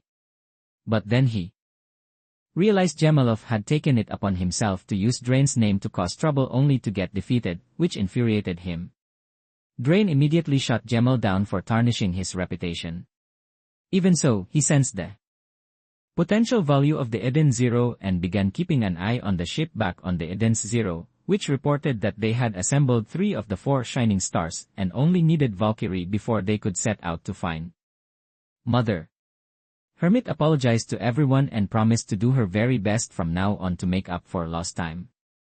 Homono recalled that she had come to Blue Garden because her master once mentioned a companion there named Sister. That place was also a major information hub, making it ideal for tracking down leads. However, on second thought, the guild master had many suspicious qualities. The fact that he had been captured along with the girls before was highly questionable, and he was also the one who had assigned the mission that led Sister into the trap on guilt. There was a good chance he had ties to the underworld. Though the professor wanted to let the matter go, Shiki refused, and Rebecca and Sister also wanted the man to face consequences, even if they still needed to focus on finding Valkyrie. Hermit then mentioned someone who could help them. A legendary fortune teller in the secure cosmos who could see through the past, present, and future. This person was said to be on a planet where time stood still. The group decided to set off immediately. On the ship, the professor held Homura to her earlier promise about wearing a particular outfit, much to her dismay. Meanwhile, Shiki was excitedly picking out clothes for Rebecca. Homura explained how the wardrobe system worked. Simply step onto the platform, select an outfit, customize the details and accessories. Then Mechanical Arms presented Hamura with a stunning traditional outfit. She seemed quite pleased and her old clothes would be washed and stored. Rebecca changed her mind and wanted to realize something on too. And then everyone switched to new outfits of their choosing. Witch and Sister joined in as well. Shiki requested Witch wear special outfit while the professor picked a sorceress costume for her. Once everyone finished changing, they all looked incredibly striking. Omoto was seeing Witch without her mask for the first time and could not help but be surprised at how beautiful she was. Witch was a little embarrassed, but if it was the Demon King's wish, she would accept it. Finally, the ship arrived at the time planet. Hermit reminded everyone to be careful because there were rumors that time there was frozen. Upon landing, they found the planet rather small and everything appeared to be moving normally. They entered a peculiar building that required them to remove their shoes before going inside. Pino warned about abnormal energy levels within. When they stepped in, they found a space that resembled the cosmos itself, vast and empty. A voice rang out, welcoming its rare visitors after so many years. The girl before them introduced herself as Xiaomi, someone who knew everything in the universe. She was not a fortune teller, but an observer of time. She knew exactly who everyone was and why they had come. When asked about the phenomenon of frozen time, she explained it was a matter of relativity. While on this planet, time outside would stop. No matter how long they stayed. When they left, time would resume at the exact moment they had arrived. Rebecca found this rather frightening, while Shiki thought it was fascinating. Xiaomi said she knew where Valkyrie was, but could not tell them directly. In exchange, she demanded a price worthy of the knowledge she held. Not money, but something of equal value to her wisdom. Then with a single snap of her fingers, she sent the entire group plummeting into another space, opening the door to new challenge that awaited them. This was an arena. Xiaomi stepped forward, knowing everything about everyone's past and present. Because she could foresee what would happen, she had imposed one restriction upon herself. She did not want to know the outcome of battles beforehand. The fiery clash of steel and flesh, fighting amid spraying blood and sweat. The thrill of not knowing who would win filled her with absolute ecstasy. Seeing Xiaomi's crazed expression, Rebecca was utterly horrified. Xiaomi looked like a gambling addict in the middle of a frenzy. Shiki still had no idea what was going on, and Xiaomi called him blockhead. Xiaomi laid down the rules. One of them would fight her warriors here, and if they won, they would receive the information they sought. Hamura volunteered, but Shiki insisted on going first because he was itching for a fight. Since she could not predict the winner, Xiaomi also could not foresee what would follow. Xiaomi explained that the feature branched into many different possibilities. She could see the features that followed each outcome, but nothing was set in stone and everything could still change. That was her favorite saying. Omura refused to let Shiki go first and insisted on taking this fight herself. Shiki disagreed, arguing they had come here to find his friend, so this was his battle. Xiaomi already knew Shiki would be the one to fight, so the challenger was set. Shiki's opponent was a mighty steel-skinned warrior who looked impossibly tough. Everyone wondered whether Shiki's gravity could even affect him. Pino detected that the Warrior possessed extraordinary combat abilities. The fight began and Shiki knocked him out with a single punch. The blow was so devastating that the warrior could only gasp in admiration before crumpling to the ground, which had predicted Shiki would win. But Xiaomi never expected him to do it in one punch. With that, Shiki cleared the first round. Xiaomi felt Shiki truly lived up to his reputation as an existence connected to Mother. The planet's residents were in complete awe. Before the next round began, Pino requested to know the rules in advance. Xiaomi explained there would be 4 rounds and Shiki would face 3 more opponents, each one stronger than the last. Rebecca insisted no one was worthy of being Shiki's opponent. To make things more interesting, Xiaomi decided she would assign the matchups. This meant Rebecca's group would also have to fight. Weapons were allowed, but killing the opponent was not. All matches were one-on-one, and if a teammate lost, anyone who stepped in to help would be disqualified. If they won the remaining 3 rounds, Xiaomi would reveal Valky's location. She never broke her promises. Now, the second round began. Next up was Rebecca from Team Eden's Zero, and Happy was permitted to fight alongside her. Hamira had never seen Rebecca in combat before. Rebecca's opponent was a boxer who looked incredibly frail. Rebecca recognized him as a fellow Cuber with massive fame. Since this was a battle between Cubers, it would certainly be uploaded to his channel. The fight started. Despite wearing boxing gloves, he actually used them to fire projectiles.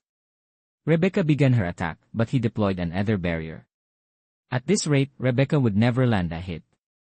He announced he would post this fight online, boasting that his slime technique would dissolve Rebecca's clothes. A beautiful young woman in shredded clothing would send his view count through the roof. This reminded Rebecca of the pervert she had encountered on Guild, making her absolutely furious. Since her bullets had no effect on him, Rebecca decided to switch to physical attacks. The fight ended and Rebecca claimed victory. Xiaomi was disappointed because she had hoped to see Rebecca's ether gear, but that would have to wait for another time. Next up was Weiss. He would face the Comet of the Sekira Cosmos, a hybrid creature with the ability to run at blinding speed along walls, too fast for anyone to catch. The monster grew faster and faster. Weiss requested permission to use a weapon.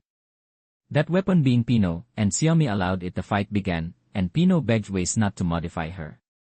Weiss pointed out that Pino's imp was her weapon.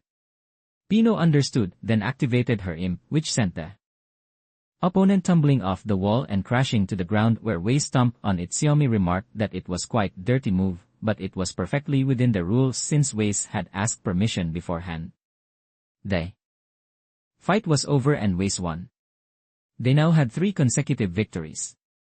At this pace, they would easily defeat the final opponent. The last match was the one Xiaomi truly wanted to see.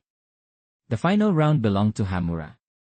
This challenge would lead her to her master, so she was determined not to lose. The door opened and the person she would face was none other than her own master, Valkyrie. Hamoto was stunned beyond words. Because Xiaomi knew Homodo would come. This match had been specially prepared for her. A replica of Valkyrie, one of the Demon King's 4 shining stars. It turned out to be the perfect copy.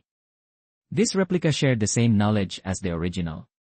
More precisely, since Hamura was the original's disciple, the copy knew everything about her, what she liked, what she hated, and every detail of her physical abilities. Homura found this absolutely unforgivable. She had only one master, Valkyrie, and a copy like this was an insult to her. The replica knew all of Homer's techniques, including her weaknesses. This only made Home attack with even greater fury. But no matter what she did, she kept getting thrown back. Since they first met, it seemed she had made no progress at all. No one knew whether Hamona could defeat this copy. She launched another attack, but was still overpowered. The copy grabbed her leg and slammed her into a wall. This replica did not just look like her master. Its swordsmanship was identical as well. Standing before it felt exactly like facing her master in the flesh, but this was surely just a fake. In her memories, whenever she was in danger, Valkyrie was the one who had saved her. Valkyrie had lamented that the planet where Hamura lived was ravaged by endless war where even children like Homodora were swept up in the violence. Then Homodora had already lost both her parents. Valkyrie asked for her name, and since she had none, Valkyrie prepared to leave. Then the two finally exchanged names. Homura had asked to follow Valkyrie. Her master was the one who had taken her in and given her purpose. So she absolutely had to find the real one and say what needed to be said. Then Homura exploited an opening and struck the fake, sending it crashing to the ground. If it had been the real master, that move would never have landed. The fight was over and Homoda had won. The replica remarked that Homura had grown much stronger, but Homura refused to accept praise from an imitation. It was not her master. The copy revealed its true form as a replicating android. Being merely you. Copy, it could never become one of the Demon King's 4 shining stars. Xiaomi had simply programmed it with Valky's personality and skills based on her own knowledge. Pomora demanded that Xiaomi immediately tell them where her real master was. Then Xiaomi snapped her fingers, returning everyone to the previous space, and Rebecca's clothes were restored to normal as well. Since Xiaomi had been thoroughly entertained, she decided to share her knowledge. She had seen the place where they could find Valkyrie, a planet where light and shadow intertwined on the far side of the cosmos, the planet of jewels. That was where they would find the one they sought.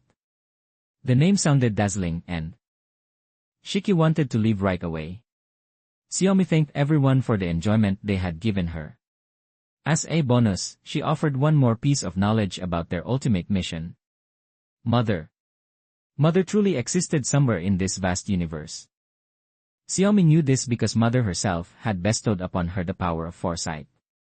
Unfortunately, in exchange for that power, she had lost all memory of Mother's location as well as any ability to access that information.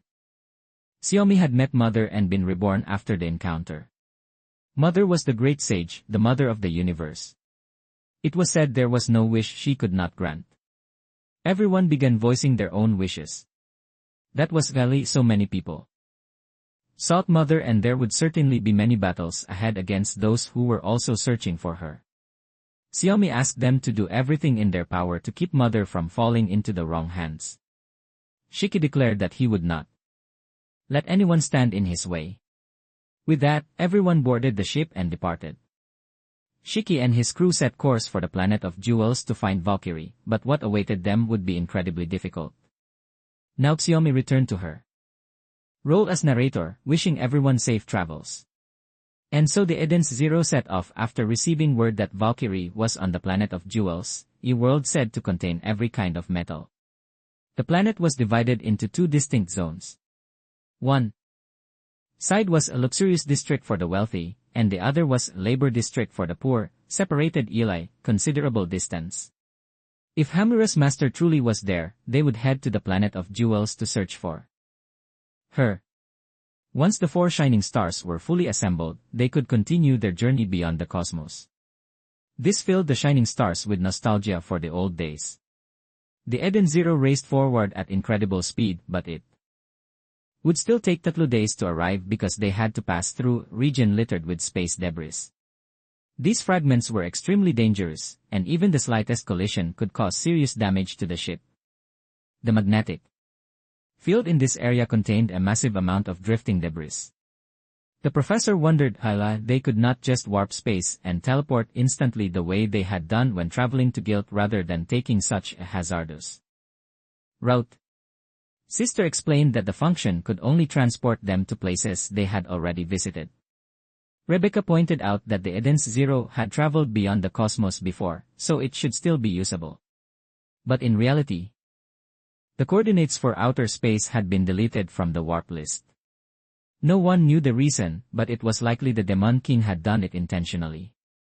Shiki believed his grandfather wanted them to experience a real voyage. And Rebecca remarked that Shiki was always so optimistic.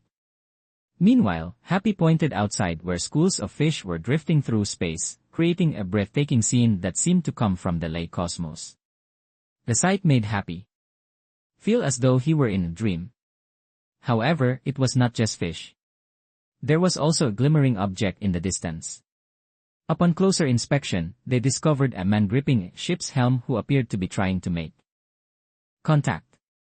After opening a communication channel, they received a distress signal and brought him aboard. The man introduced himself as the captain of a ship and explained that his vessel had been in an accident, leaving him adrift. He insisted that a captain must never let go of the helm, but by the time he realized what had happened, he had already drifted into unfamiliar space. Even in that state, he demanded everyone address him as captain. Afterward, he ordered food and ate in tremendous hurry. Upon hearing everyone's story, he realized he was in a different cosmos. He came from the lay cosmos and figured he must have drifted along with the school of fish. Once he recovered, he requested to meet the commander of the Eden's Zero. Then seemed surprised that the crew was mostly women, children, and robots. He offered to take on the role of captain, but was simply shown to a resting area. Sister was annoyed at having to harbor a stranger, but since it was Shiki's decision, no one objected. Hermit did not trust the man and Witch said she would keep an eye on him.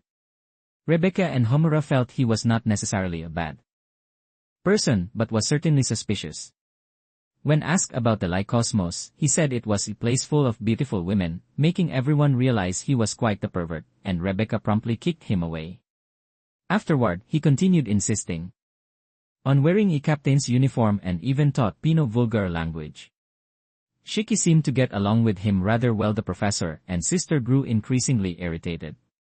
Suddenly, the alarm system warned of an intruder in the cockpit. When everyone rushed over, they found the old man sitting in the captain's chair once again demanding to be called captain. He said he had overheard their plan to spend 3 days reaching the planet of jewels and claimed he could get them there in just 1 day because he had been there before. Everyone thought it was impossible, but he explained there was a shortcut through the debris field. Then he left to rest, only mentioning that he was the captain of a ship called the Eden's One, leaving everyone unsure whether this was coincidence or destiny. At last, the Eden's Zero arrived at the planet of jewels, home to an extraordinarily developed and bustling city. Rebecca and the others were completely overwhelmed. The wealthy district was called Gold Palace, where everyone looked incredibly rich. Shiki casually struck up conversations with strangers, much to Rebecca's embarrassment. The professor decided to stay on the ship to research and build new weapons before the journey continued. He also did not trust the old man and wanted to stay behind to protect the remaining crew. Meanwhile, Shiki's group entered a room where Rebecca explained it was a place to look up extensive information about the planet. Since it was a area, Rebecca assumed there was a dress code, so she changed into a more appropriate outfit. Meanwhile, Homura stood in the middle of the hall and loudly asked everyone to help her find someone. Pino reminded her that they should split up to search rather than shout like that, but Homodora could not contain her emotions. Rebecca understood how Homodora felt, but thought the approach was ineffective. She also considered that since Valkyrie had not appeared for many years, something must have gone wrong. Without warning, a group of armed men burst in and opened fire, ordering everyone to get down. People panicked and fled. The robbers noticed Shiki because he remained standing, ignoring their demands. Shiki simply remarked that the man's face was really big, and after confirming they were criminals, he immediately attacked. Omar joined the fight, and together they swiftly defeated the robbers. The bystanders were astonished at their strength. After the battle, Hamura resumed asking about her master's whereabouts. At that exact moment, a beam of light appeared in the hall, accompanied Eli's voice declaring that this planet did not tolerate criminals and that the punishment was to be dyed red instantly. The entire group of robbers vanished, leaving only red stains behind. Pino confirmed there were no remaining signs of life. The onlookers expressed admiration, saying the lady of the planet was truly formidable and that this was the most peaceful place in the universe because no criminals could exist here. Men approached and praised Shiki's bravery, but advised against doing it again since the planet was already safe. Rebecca found the concept of safety here unsettling and began to suspect something was wrong. In truth, the planet was governed Eli, a machine that monitored everyone's actions and automatically dispensed punishment known as divine retribution. The ruler known as Madame believed her duty was to protect the people through this system. Meanwhile, Madame received a request from Drain asking her to locate a ship called the Eden's Zero, which was said to be extremely valuable. At the same time, news that Homona had arrived was also relayed. Back with Shiki and the others, two robots appeared and identified themselves as Madame's punishment force. Tasked with eliminating evil and protecting the innocent, Rebecca realized that dispensing punishment without deliberation had gone too far. Even though the robbers had been eliminated, the two robots announced they would still deal with the minor offenders, specifically Shiki and Humira. According to the rules of Gold Palace, all acts of violence were forbidden regardless of the reason. Shiki and Homir found this absurd since they had only been defending themselves and driving away the criminals. However, within this system, violence was still considered a sin. Immediately afterward, the light reappeared and sentenced the two to a fine of 100,000 medals. Shiki tried to run but could not escape the pursuing beam. In the end, to Rebecca's horror, both Shiki and Humira vanished. The two were informed that if they were not executed, they would have to serve labor sentence and mine 100,000 metals. And they were told to live righteously. Rebecca stood up, unable to understand. Madame would impose such rules and declared she would go rescue her friends. Omira and Shiki were teleported to a strange place with a collar around each of their necks displaying the number 100,000. Before them stretched an endless swarm of metal-carrying insects, too many to count. Terrified of bugs, Shiki fainted on the spot. Hamura charged in and fought, and with each one she defeated. The number on her collar decreased. Then a group of people appeared and used weapons to attack the insects before checking on Hamira. They explained that those creatures were called stones, the weakest species that carried the least metal. These people were hunters who specialized in extracting metals from them. Every resource on the planet was harvested from these creatures and sent to Madame Kirini. The number on the collar represented the amount of metal each person owed. Madame was the most powerful person on the planet, and the only way to live was to work for her until that number reached 0. Shiki was terrified of facing the insects, while the others considered them minor targets of little value, mentioning that far larger and more dangerous creatures existed on the planet. Hamura realized the situation was dire because she had come here to find her master, but was now forced into labor. Then they witnessed a large man beating someone for failing to meet their metal quota. Homoda questioned Ali. Violence was allowed here when it was supposedly forbidden, but an elder explained that the labor zone had no laws and that man was a warden working for Madame. Seeing this, Shiki and Homura intervened, but the elder warned them against it moments later. Both were struck with electric whips that paralyzed their bodies. The warden remarked that Hamura was beautiful and kept beating her, taking pleasure in watching others suffer. Shiki tried to shield Homodura despite being badly injured. Then the warden bound Hamura and prepared to take her away. Shiki wanted to follow but could not move. Homura told him to trust her because she planned to use the opportunity to gather information and believed she could use her other gear, but she accidentally said it out loud, letting the enemy hear. Everyone was worried but helpless, and Shiki resolved to rescue Hamura no matter what. At the same time, elsewhere, a man from the Adventurers Guild on Blue Garden came to see Madame and asked to become her attendant.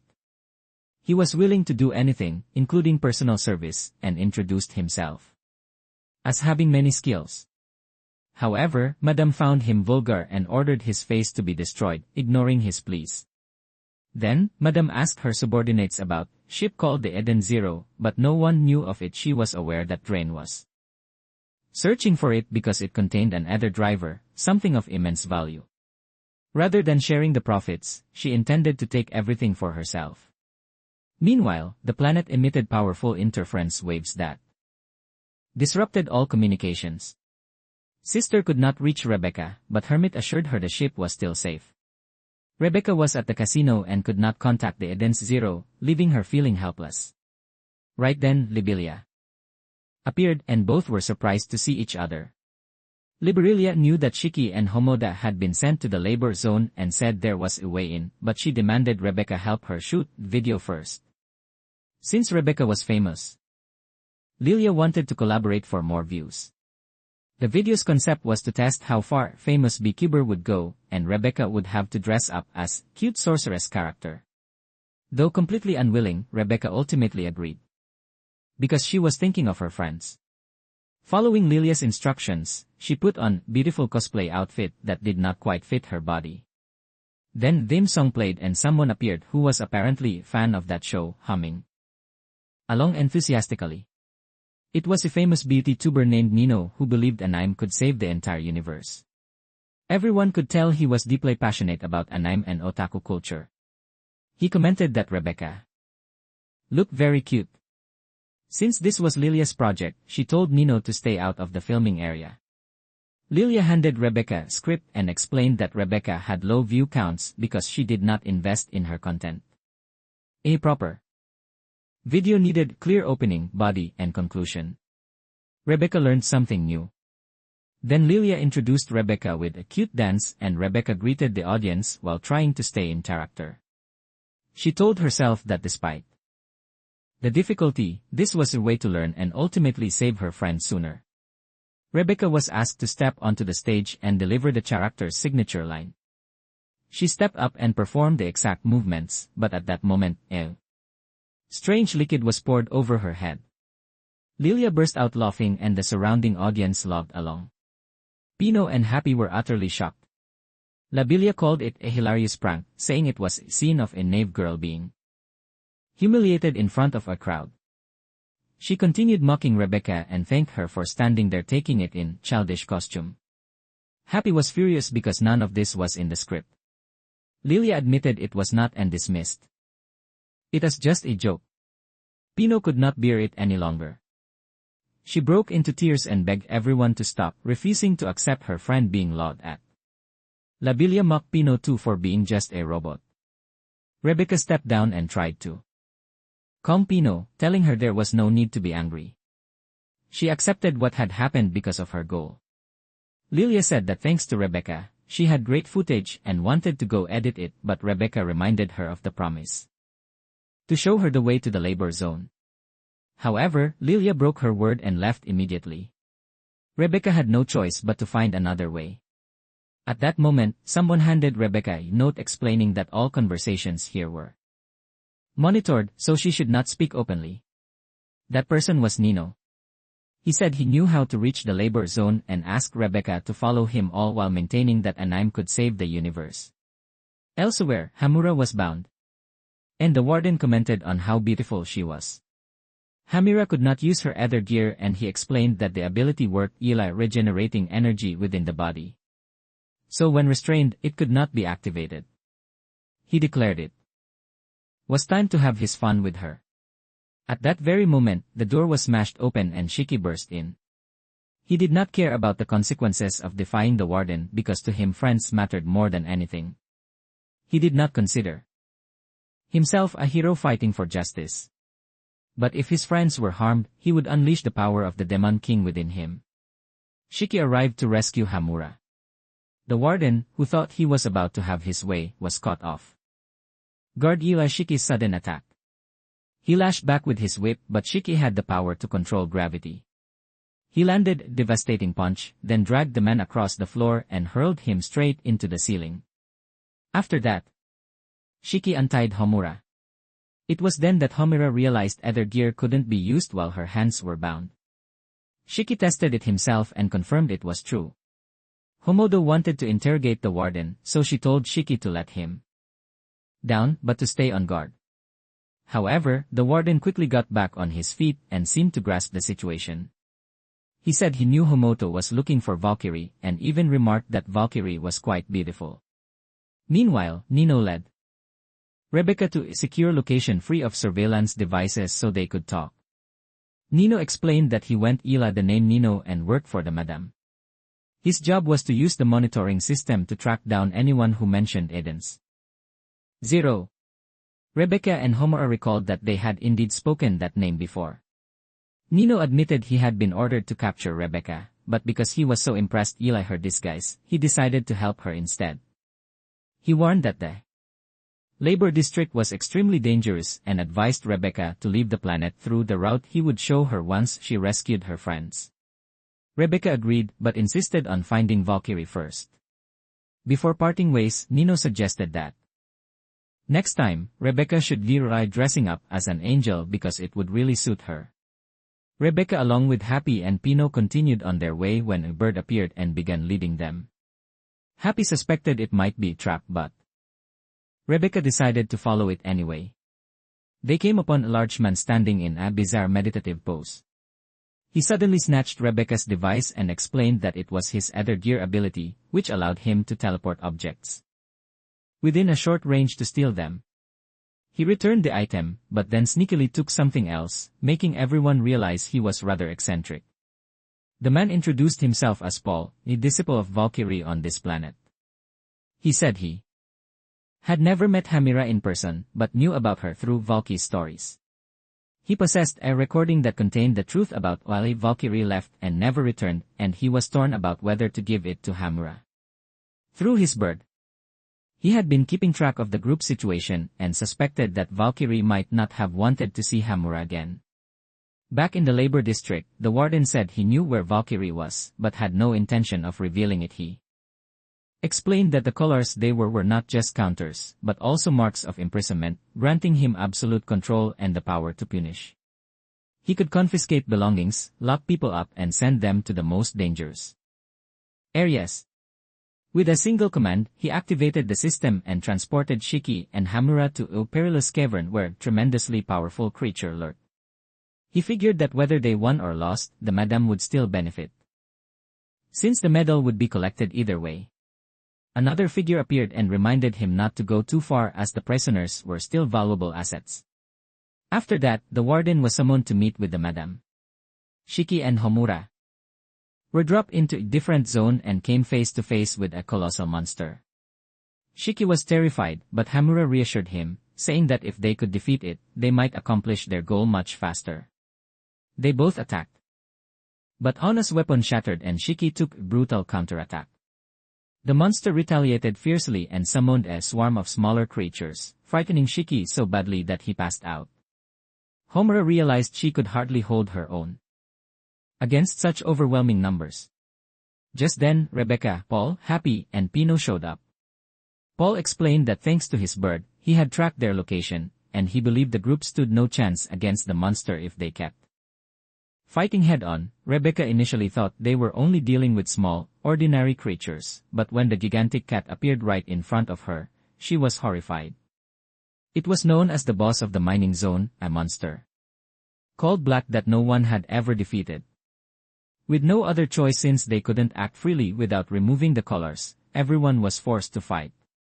If they managed to defeat it, Homoda and Shiki could accumulate enough metal to clear the numbers on their collars, but all of that metal would be transferred to the madam. Homoda understood this perfectly, but still chose to act because that was what her master had taught her, to think boldly and act decisively. Her sword had been broken earlier and couldn't be recreated right away. Yet, she charged in regardless. Pino analyzed the monster's body and found it was covered in an extremely hard crystal. But there was a weak point on its back. If they concentrated a massive amount of ether on that spot, they could bring it down. Shiki realized they could climb onto the monster's back. Homoda asked Rebecca to stand on her broken blade and she would use a powerful ether strike to launch Rebecca into the air. Hamira told Rebecca to trust her and Rebecca agreed. She set Shiki down and hoped someone would catch her when she landed. Hamura promised she would catch her like a princess. Hamura sprung upward but couldn't reach the monster's back on her own. Right at that moment, Shiki regained consciousness and boosted her higher with his strength. Thanks to that, Hamura reached the weak point. Rebecca used Happy to fire a full-power ether blast. Shiki backed them up with his own power and then Homura delivered the finishing blow. The three attacks struck the weak point simultaneously and brought the monster down. The ore from its body surged rapidly and was transferred to the madam. Shiki and Homura's colors dropped to 0 but were immediately reset to 100,000. They both realized they had been deceived and that the madam never intended to set them free. Paul then explained that prisoners in the labor district were never released. They were only exploited for resource extraction. However, he also said there was another way, his stealing ability. He could remove the collars at any time if he wanted, and he proceeded to remove them from both of them. Paul approached Tamura and said he had been waiting here for a long time because he believed she would come. He handed her a square data block that contained the entire truth about Valkyrie. Meanwhile, the warden had returned to the madam and reported the situation. The madam was absolutely furious. She had received word that Valky's faction was showing signs of rebellion. Since she had found a new source of profit, she decided to deploy her weapons to burn the entire labor district to the ground and wipe out everyone in it. Homura stood frozen. The stone he had given her held the complete truth about Valkyrie. After seeing what it contained, Homura was overwhelmed with shock and ran away. The story rewound to the planet Ido is 0 years earlier. Civilization there was not particularly advanced, but the living environment was wonderful. Homura and Valkyrie used to train together at this place. Hamura was struggling to keep her balance, and the training was quite difficult for her. Valkyrie could hardly believe that such a small child wanted to learn swordsmanship. Homoda simply wanted to become strong enough to be of help to her master. Though a little airy about it, all Hamura really wanted to say was that she loved her master very much. Valkyrie put on a kimono and went for a stroll through town with Hamura. They enjoyed delicious food together and had a wonderful time. Valkyrie noticed the doll that Hamura always carried with her. It was a keepsake left by Hamura's mother, and Homura always kept it close so her mother could find her. Valkyrie assumed Homura's mother had perished in the war, but Homura said she had left the planet before the conflict broke out. The people around them stared at Valkyrie and whispered among themselves, showing prejudice against a robot whose kind had caused so many wars in the southern seas. They went on to criticize Hamura for walking alongside her. Homodoro was about to argue back in defense of her master, but Valkyrie, feeling uncomfortable, pulled her away. Valkyrie scolded her for speaking without thinking, yet admitted that was also one of Hamura's greatest qualities. 5 years later, Hamura had grown into a young woman. A group of thugs harassed her and demanded she hand Valkyrie over to them. Homoda argued back, insisting that robots were not objects and had hearts just like humans. The thugs refused to back down, pushing Homodora past her limit. Their leader's father was the local magistrate, which made him arrogant. He kept provoking Homoda until she snapped.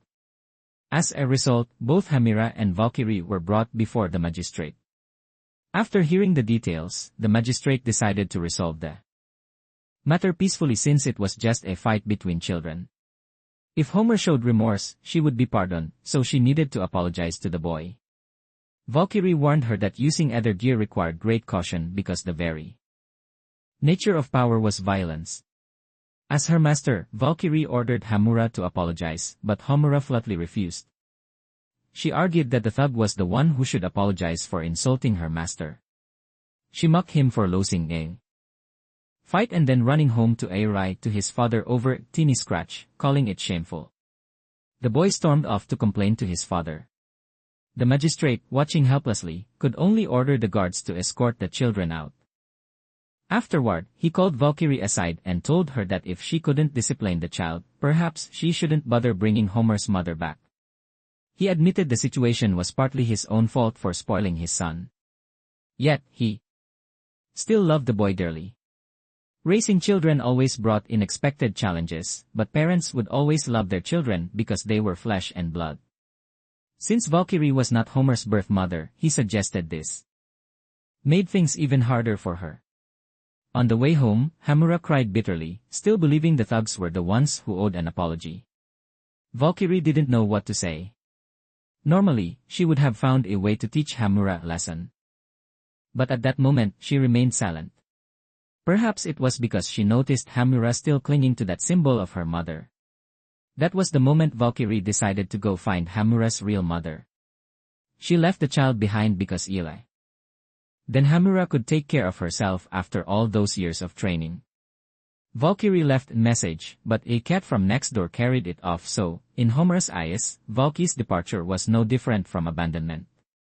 Valkyrie told Xiaomi that she would return as soon as she fulfilled her mission of finding Homura's mother. Xiaomi helped her locate the woman, but to everyone's shock, Homura's birth mother turned out to be none other than the cruel and ruthless Madame Kirini. Valkyrie found her when she was still a prisoner wearing a slave collar.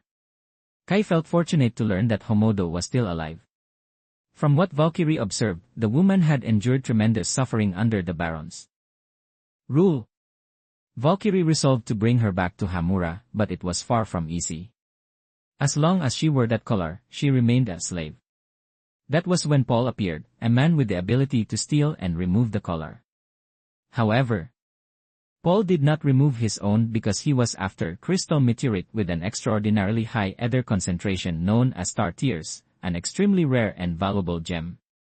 Valkyrie expressed her wish to take Kirani home because Homura was waiting, but Kirani adamantly refused. She said she still had a debt to settle. She had originally planned to return to her homeland to earn money and build wealth, but ended up becoming indebted to high-end casinos. If she didn't pay off her debts, they would come for Homura, so she dared not flee. Valkyrie saw her solution. She asked Paul to transfer the collar from Kirini's neck to her own. She would then fight to earn the money and pay off earlier debt. Valkyrie willingly took on the burden of humiliation so that Kai could return to her daughter. Kirani broke down in tears, overwhelmed by such selfless kindness. 2 years later, Valkyrie and Paul were still living in the commoner's district. Paul had recently heard about the woman named Kai, who had caused Valkyrie to sacrifice her freedom. Kirini had formed an alliance with the Baron and become his lawful wife. Upon hearing that she had not returned to Homoda, Valkyrie was furious. She intended to drag Kirini back by force, but then Kirini assassinated the Baron and seized control of the entire planet, declaring herself Madame Kirini. Valkyrie couldn't comprehend what had happened. While Paul called Kiani the kind of woman without shred of conscience, he hoped his master wouldn't lose faith in humanity because of this. Valkyrie disagreed, saying that being human or machine was no excuse for committing evil. Valkyrie asked Paul to remove her collar so she could confront Kaini. But the mine suddenly exploded violently. Hordes of monsters rushed out to attack, provoked because Kirani had forced the prisoners to mine too aggressively, disturbing the stone creatures.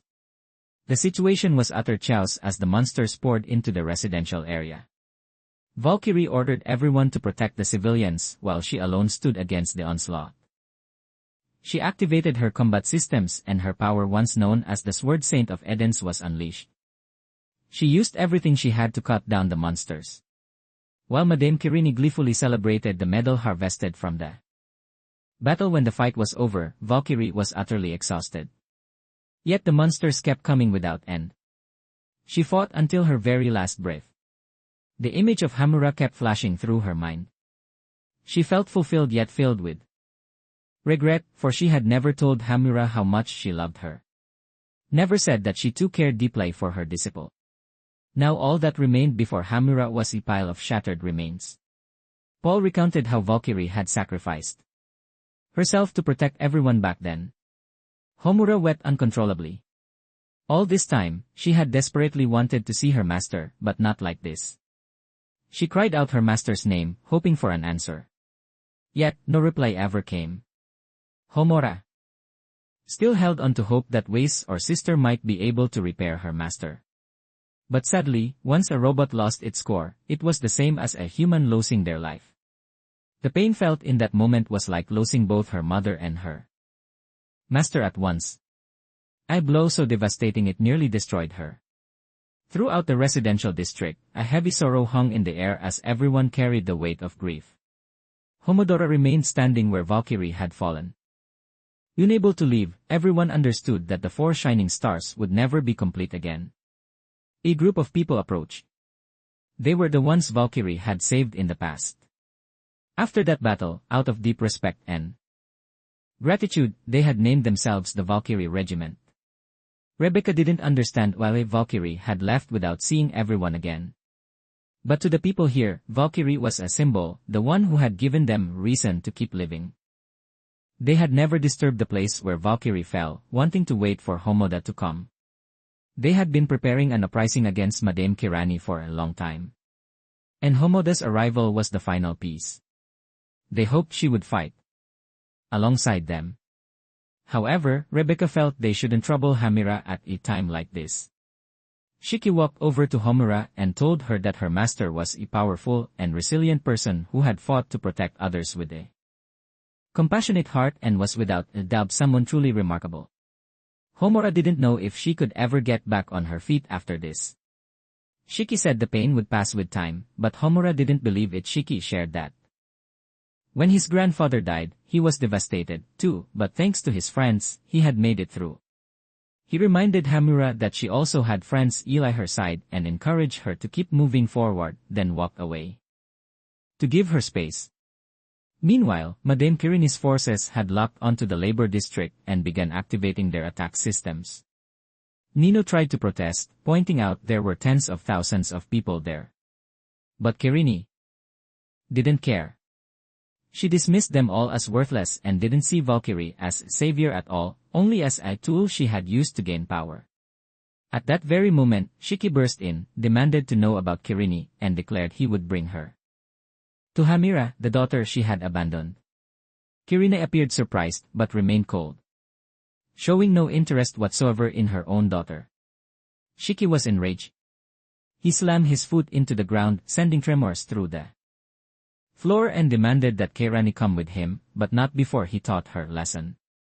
Homona didn't know if she could ever pick herself up after what had happened. Shiki was only trying to help her find the strength to keep going. But Homoda couldn't see it that way. And so Shiki infiltrated Madame Kirini's residence to find her and drag her before Homura to settle things. Yet the madam showed absolutely no interest in her own daughter.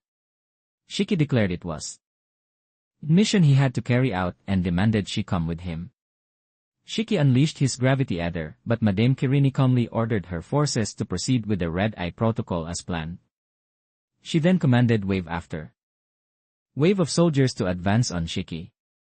He was instantly surrounded with soldiers charging at him from every direction. Shiki used his power to pull them all toward him, then punched each one, sending them flying backward. But that alone wasn't enough to take down all those machines. Shiki then rushed toward the madam at tremendous speed only to be intercepted Eli her subordinate. That was followed Eli an electric strike from the warden. Shiki used his power once more, causing the two henchmen to crash into each other and collapse because they had made Hamura Irai. Shiki charged straight at the madam. His attack was blocked Eli her defense. She sneered that tears made people wake and that only winners could afford to smile. Shiki shot back that she was the one who had stolen Homer's smile. And if shedding tears meant weakness, then so be it. They would carry that weakness with them and keep moving forward until one day those tears would become their strength. When word spread that Shiki had gone to confront Madame Kirini alone, everyone felt it was unacceptable. But Paul reassured them that it would be fine because as a fellow Ether user, he could sense that Shiki's Ether level was abnormally high. Even so, no one agreed to let Shiki go alone and they resolved to take action. Rebecca immediately ran off alongside Hamura. She reminded Hamura that Shiki was fighting Madame Kirani Eli himself, so they needed to do something too. But Hamura just sat there broken.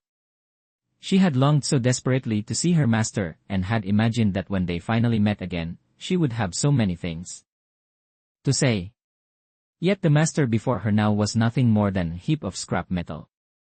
Rebecca recalled the words Hamura had once wanted to tell her master and assured her that Valkyrie would surely hear them. Rebecca encouraged Hamura to say everything she had always wanted to say, just as she had planned. The situation was rapidly deteriorating. At Madame Kirini's stronghold, her ready weapon had been hijacked. She didn't know who was behind it, but the main system was still running because someone had seized control. It turned out to be Drain's doing. He taunted her, saying that Kirini used to be nothing but a pathetic old woman who wept and begged for help. He had given her that help. And now she had the audacity to act above her station, something he would not tolerate. The Red Eye, also known as the Valkyrie Blazer, was an ultra-wide-spectrum photon laser cannon.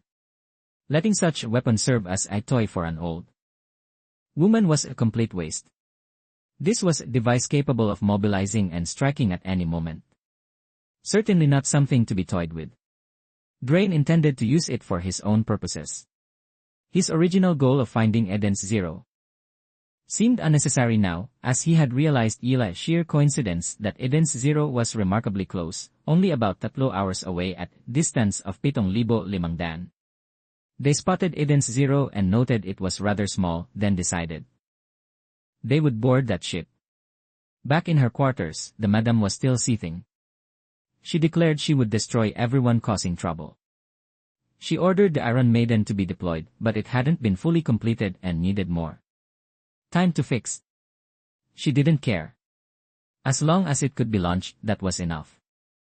She then ordered her forces to the labor district to crush the rebellion.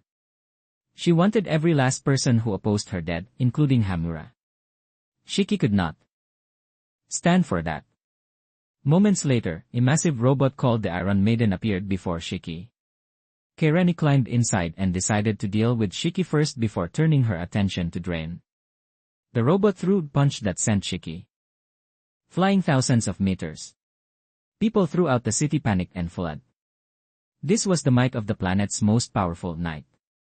Shiki launched himself at it, but couldn't make a dent. After that, Madame Kirani's forces began their assault on the labor district. Rebecca's group also sprung into action. Rebecca would protect Hamura and Valkyrie, while the others handled the rest. Happy transformed into an ether weapon, ready for battle. Pomora used Happy to fire shot after shot. Every blast took down an enemy because although they had ether shielding for conventional defense, their resistance to ether itself was extremely low, making Happy blast devastatingly effective. Everyone sensed an enormous surge of energy approaching. It was a high-speed fighter, and member of the Three Sinners. He had been sent to suppress the labor district because prisoners were not allowed to rebel. Just as Homodo was about to be struck, the professor appeared in the nick of time, though in the form of a bizarre robot. Meanwhile, Shiki was still struggling against the other robot. He couldn't counterattack and was stuck on the defensive.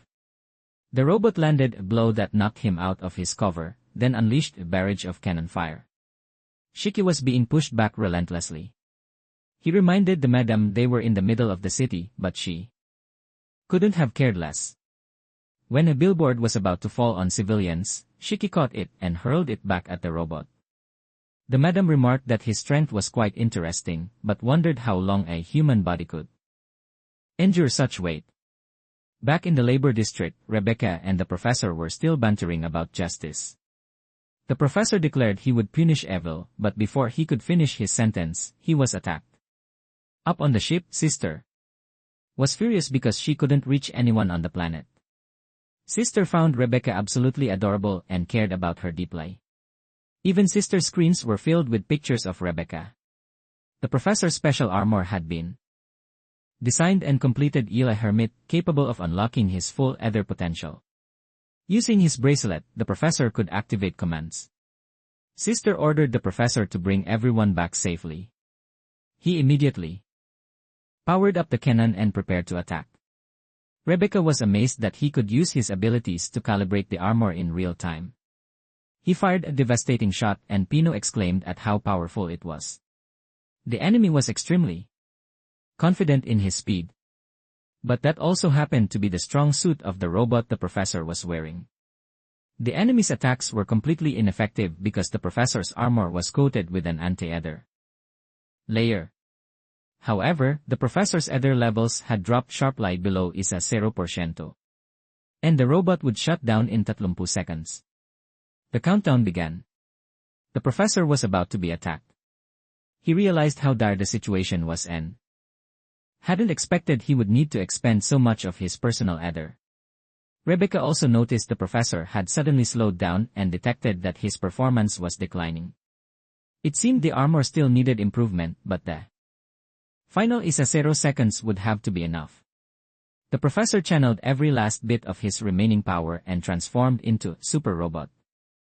Determined to make this enemy his first trophy, he unleashed a relentless flurry of punches. The enemy was defeated. His ether dropped to zero and the robot system officially shut down. Everyone who witnessed it was stunned. The armor vanished and the professor returned to his original form, but his clothes had vanished along with it. After that powerful display, every piece of clothing on the professor's body had disappeared. As the robot dissolved, he was mortified and begged Rebecca to give him something to wear. Rebecca was worried everyone would see her underwear. But then she remembered that the old thief had already stolen it earlier. She crouched down in embarrassment and muttered that she was going to kill that disgusting old man. With no other option, the professor had to use Pino as a makeshift cover. Pino found herself in an incredibly awkward position. People came forward and thanked the professor for defeating the villain, but all he cared about at that moment was getting close. Afterward, the professor asked what had happened to Shiki and Hura. Rebecca, meanwhile, was still feeling down. Shiki was still giving everything he had against Madame Kirini. She was confident she would crush him. Shiki had fought with all his might but couldn't make the robot any lighter. His power was gravity ether, but the robot was coated in an anti-ether layer. The robot then pressed him down into the ground, but what lay beneath turned out to be the labor district. If he couldn't make the robot lighter, Shiki decided to make it heavier instead. He wrapped his arms around the robot and dragged it down. Its engine was destroyed, but the frame remained intact. Madame Kirini approached Hamira and suggested Shiki was still hoping for a touching reunion. Shiki didn't care about that. He said he was simply carrying on Valky's will. The madam couldn't understand why anyone would inherit the will of a dead robot with no heart. She dismissed it as something only fools would believe in. Shiki replied that if adults like her truly understood the world, they would have made it a better place. And then he slammed his fist into the robot. He punched through the anti-ether coating, reversing the force and cutting off his ether at the moment of impact, sacrificing his own hand in the process. Shiki told the madam that she had failed to make the world any better, and if she needed proof, she only had to look at the labor district. In the changing room, Rebecca told the professor the whole truth. He had no idea how to face everyone after hearing it. The professor was deeply worried about Homoda, but knew he had to focus on the situation at hand. Rebecca mentioned the outfit was comfortable, but since her ether was depleted, she needed to rest. That was when the professor realized the door wouldn't open. They checked and found that every weapon storage room and every exit had been locked. A figure appeared and announced that all the weapons here were under his control, and if Rebecca cooperated, no harm would come to her. It was Nino. He explained that he had only locked the armory to prevent the weapons from being used, but doing so meant no one could fight back. Rebecca believed Nino was a good person, but he revealed he was working for Madame Kirini to save the universe. Rebecca couldn't understand why he would sacrifice innocent lives. Nino insisted that everyone here was a criminal, but Rebecca didn't buy it. He said it was the law set by Madame Kirini and no one could defy it. However, since Rebecca wasn't from this place, he wanted her to stay put until everything was over and then he would let her go. Rebecca refused. She wanted to bring weapons to the people who were fighting so they wouldn't be slaughtered. Left with no choice, Nino transformed. He was one of the three sinners. His arms were composed entirely of ether. Rebecca said she didn't want to fight him, but he argued that if she didn't fight, she couldn't save the universe. The professor tried to force the door open, believing he still had enough strength. Pino analyzed Nino's arms and confirmed they were made of ether. Nino intended to end the fight with a single blow. After he threw his first strike, Rebecca knew that even one hit would be more than she could handle. She tried using her gun, but it was useless.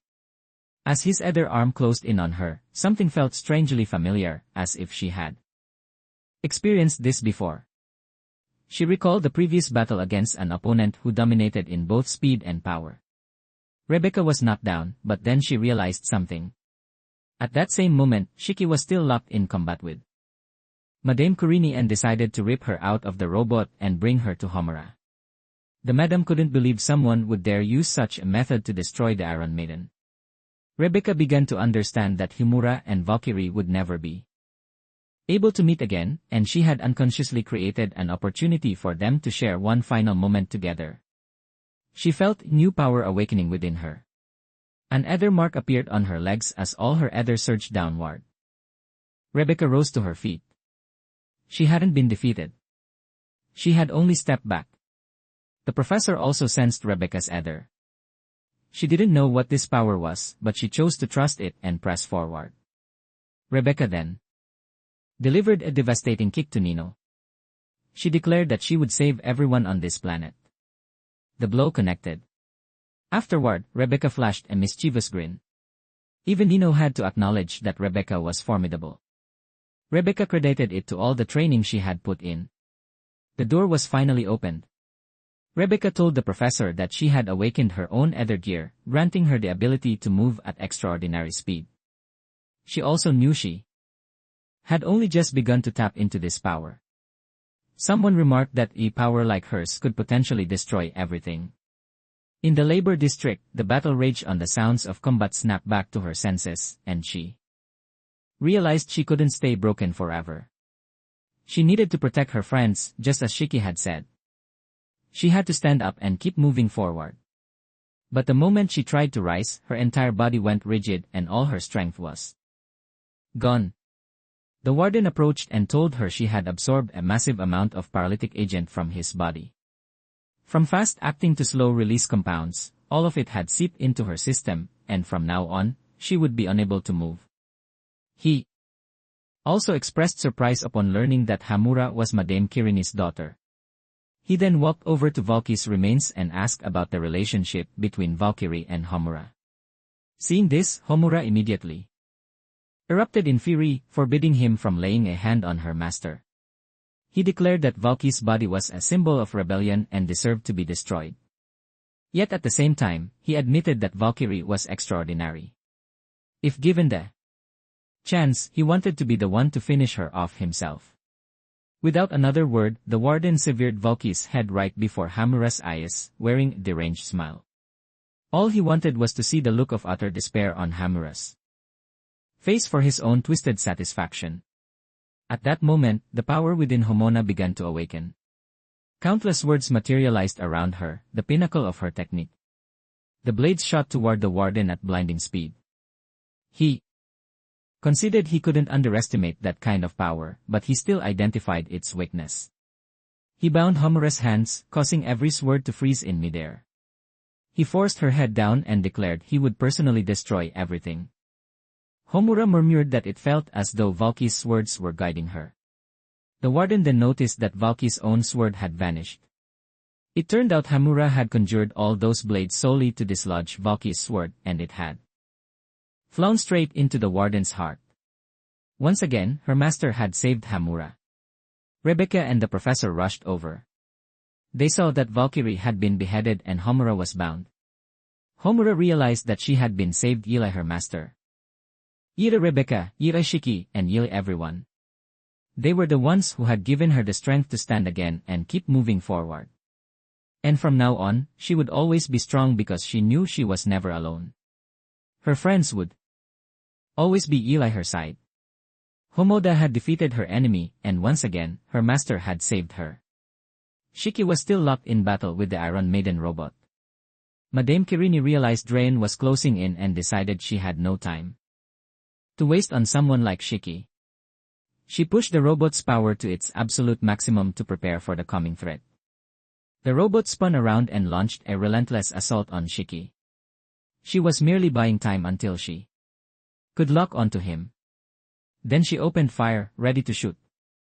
Shiki tried to dodge, but she insisted it was pointless because her attacks never missed their target. Shiki decided to pull the robot toward a building and hurl it away. But even though he thought he had destroyed it, the robot kept pursuing him, declaring it would not stop until it reached its target.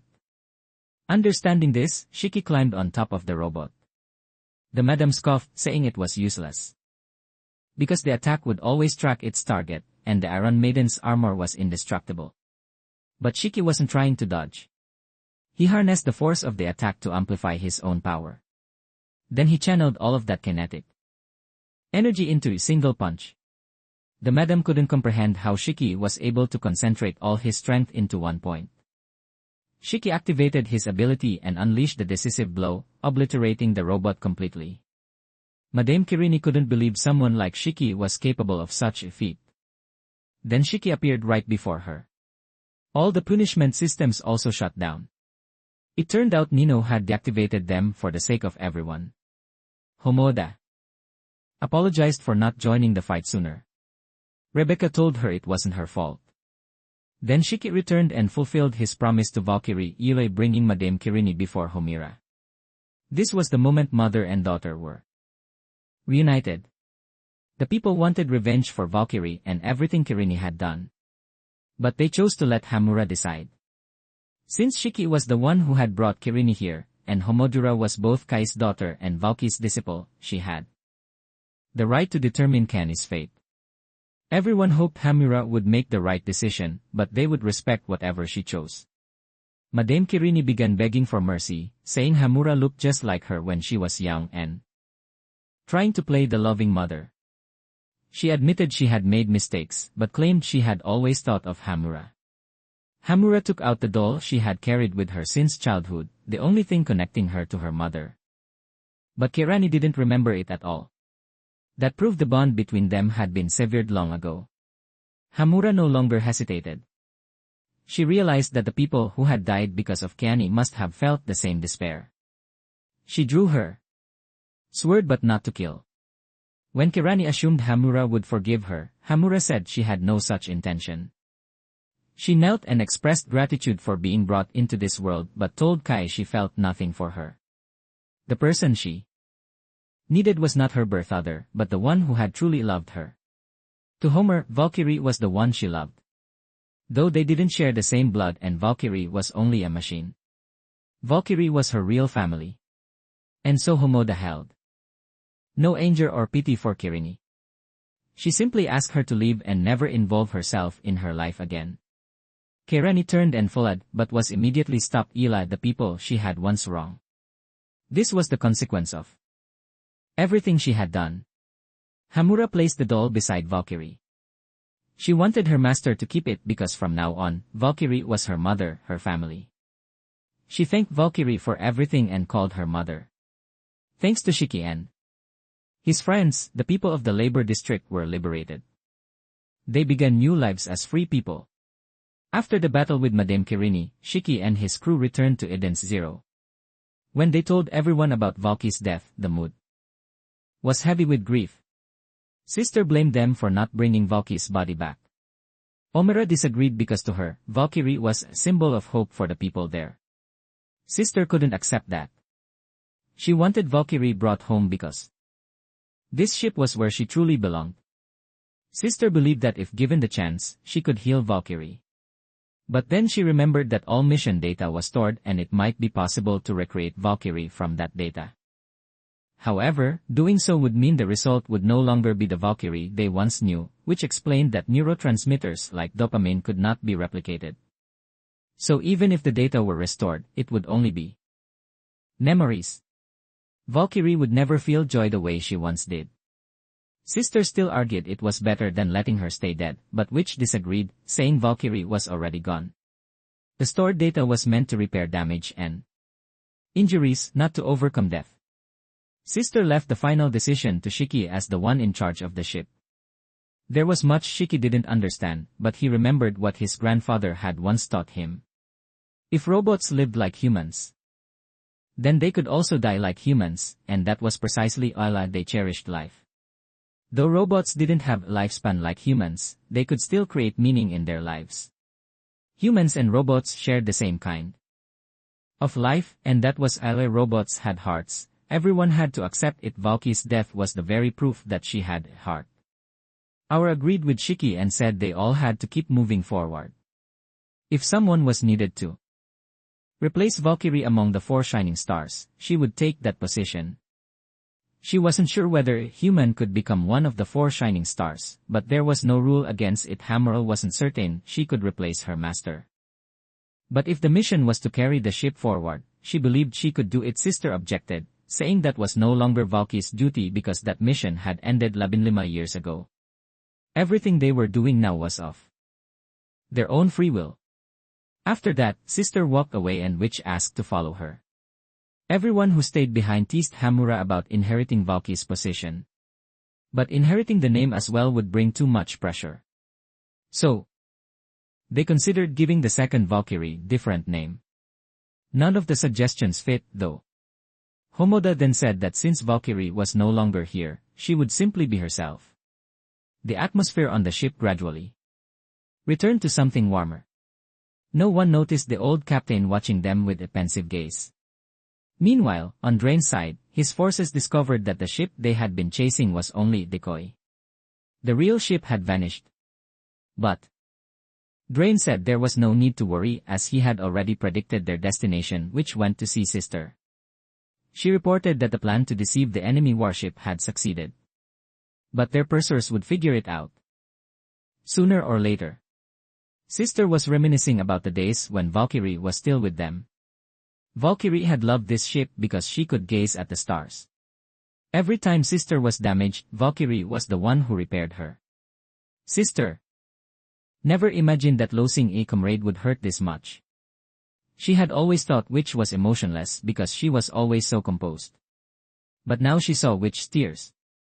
They had always assumed Hermit was the one who showed her feelings most openly. But Witch said that when it was just the two of them, they could see right together freely, and there was nothing wrong with that.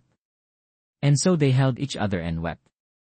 From the moment Shiki began his journey to the arrival of a new member, the crew had been through so much. They needed rest, but this was only the beginning of their adventure.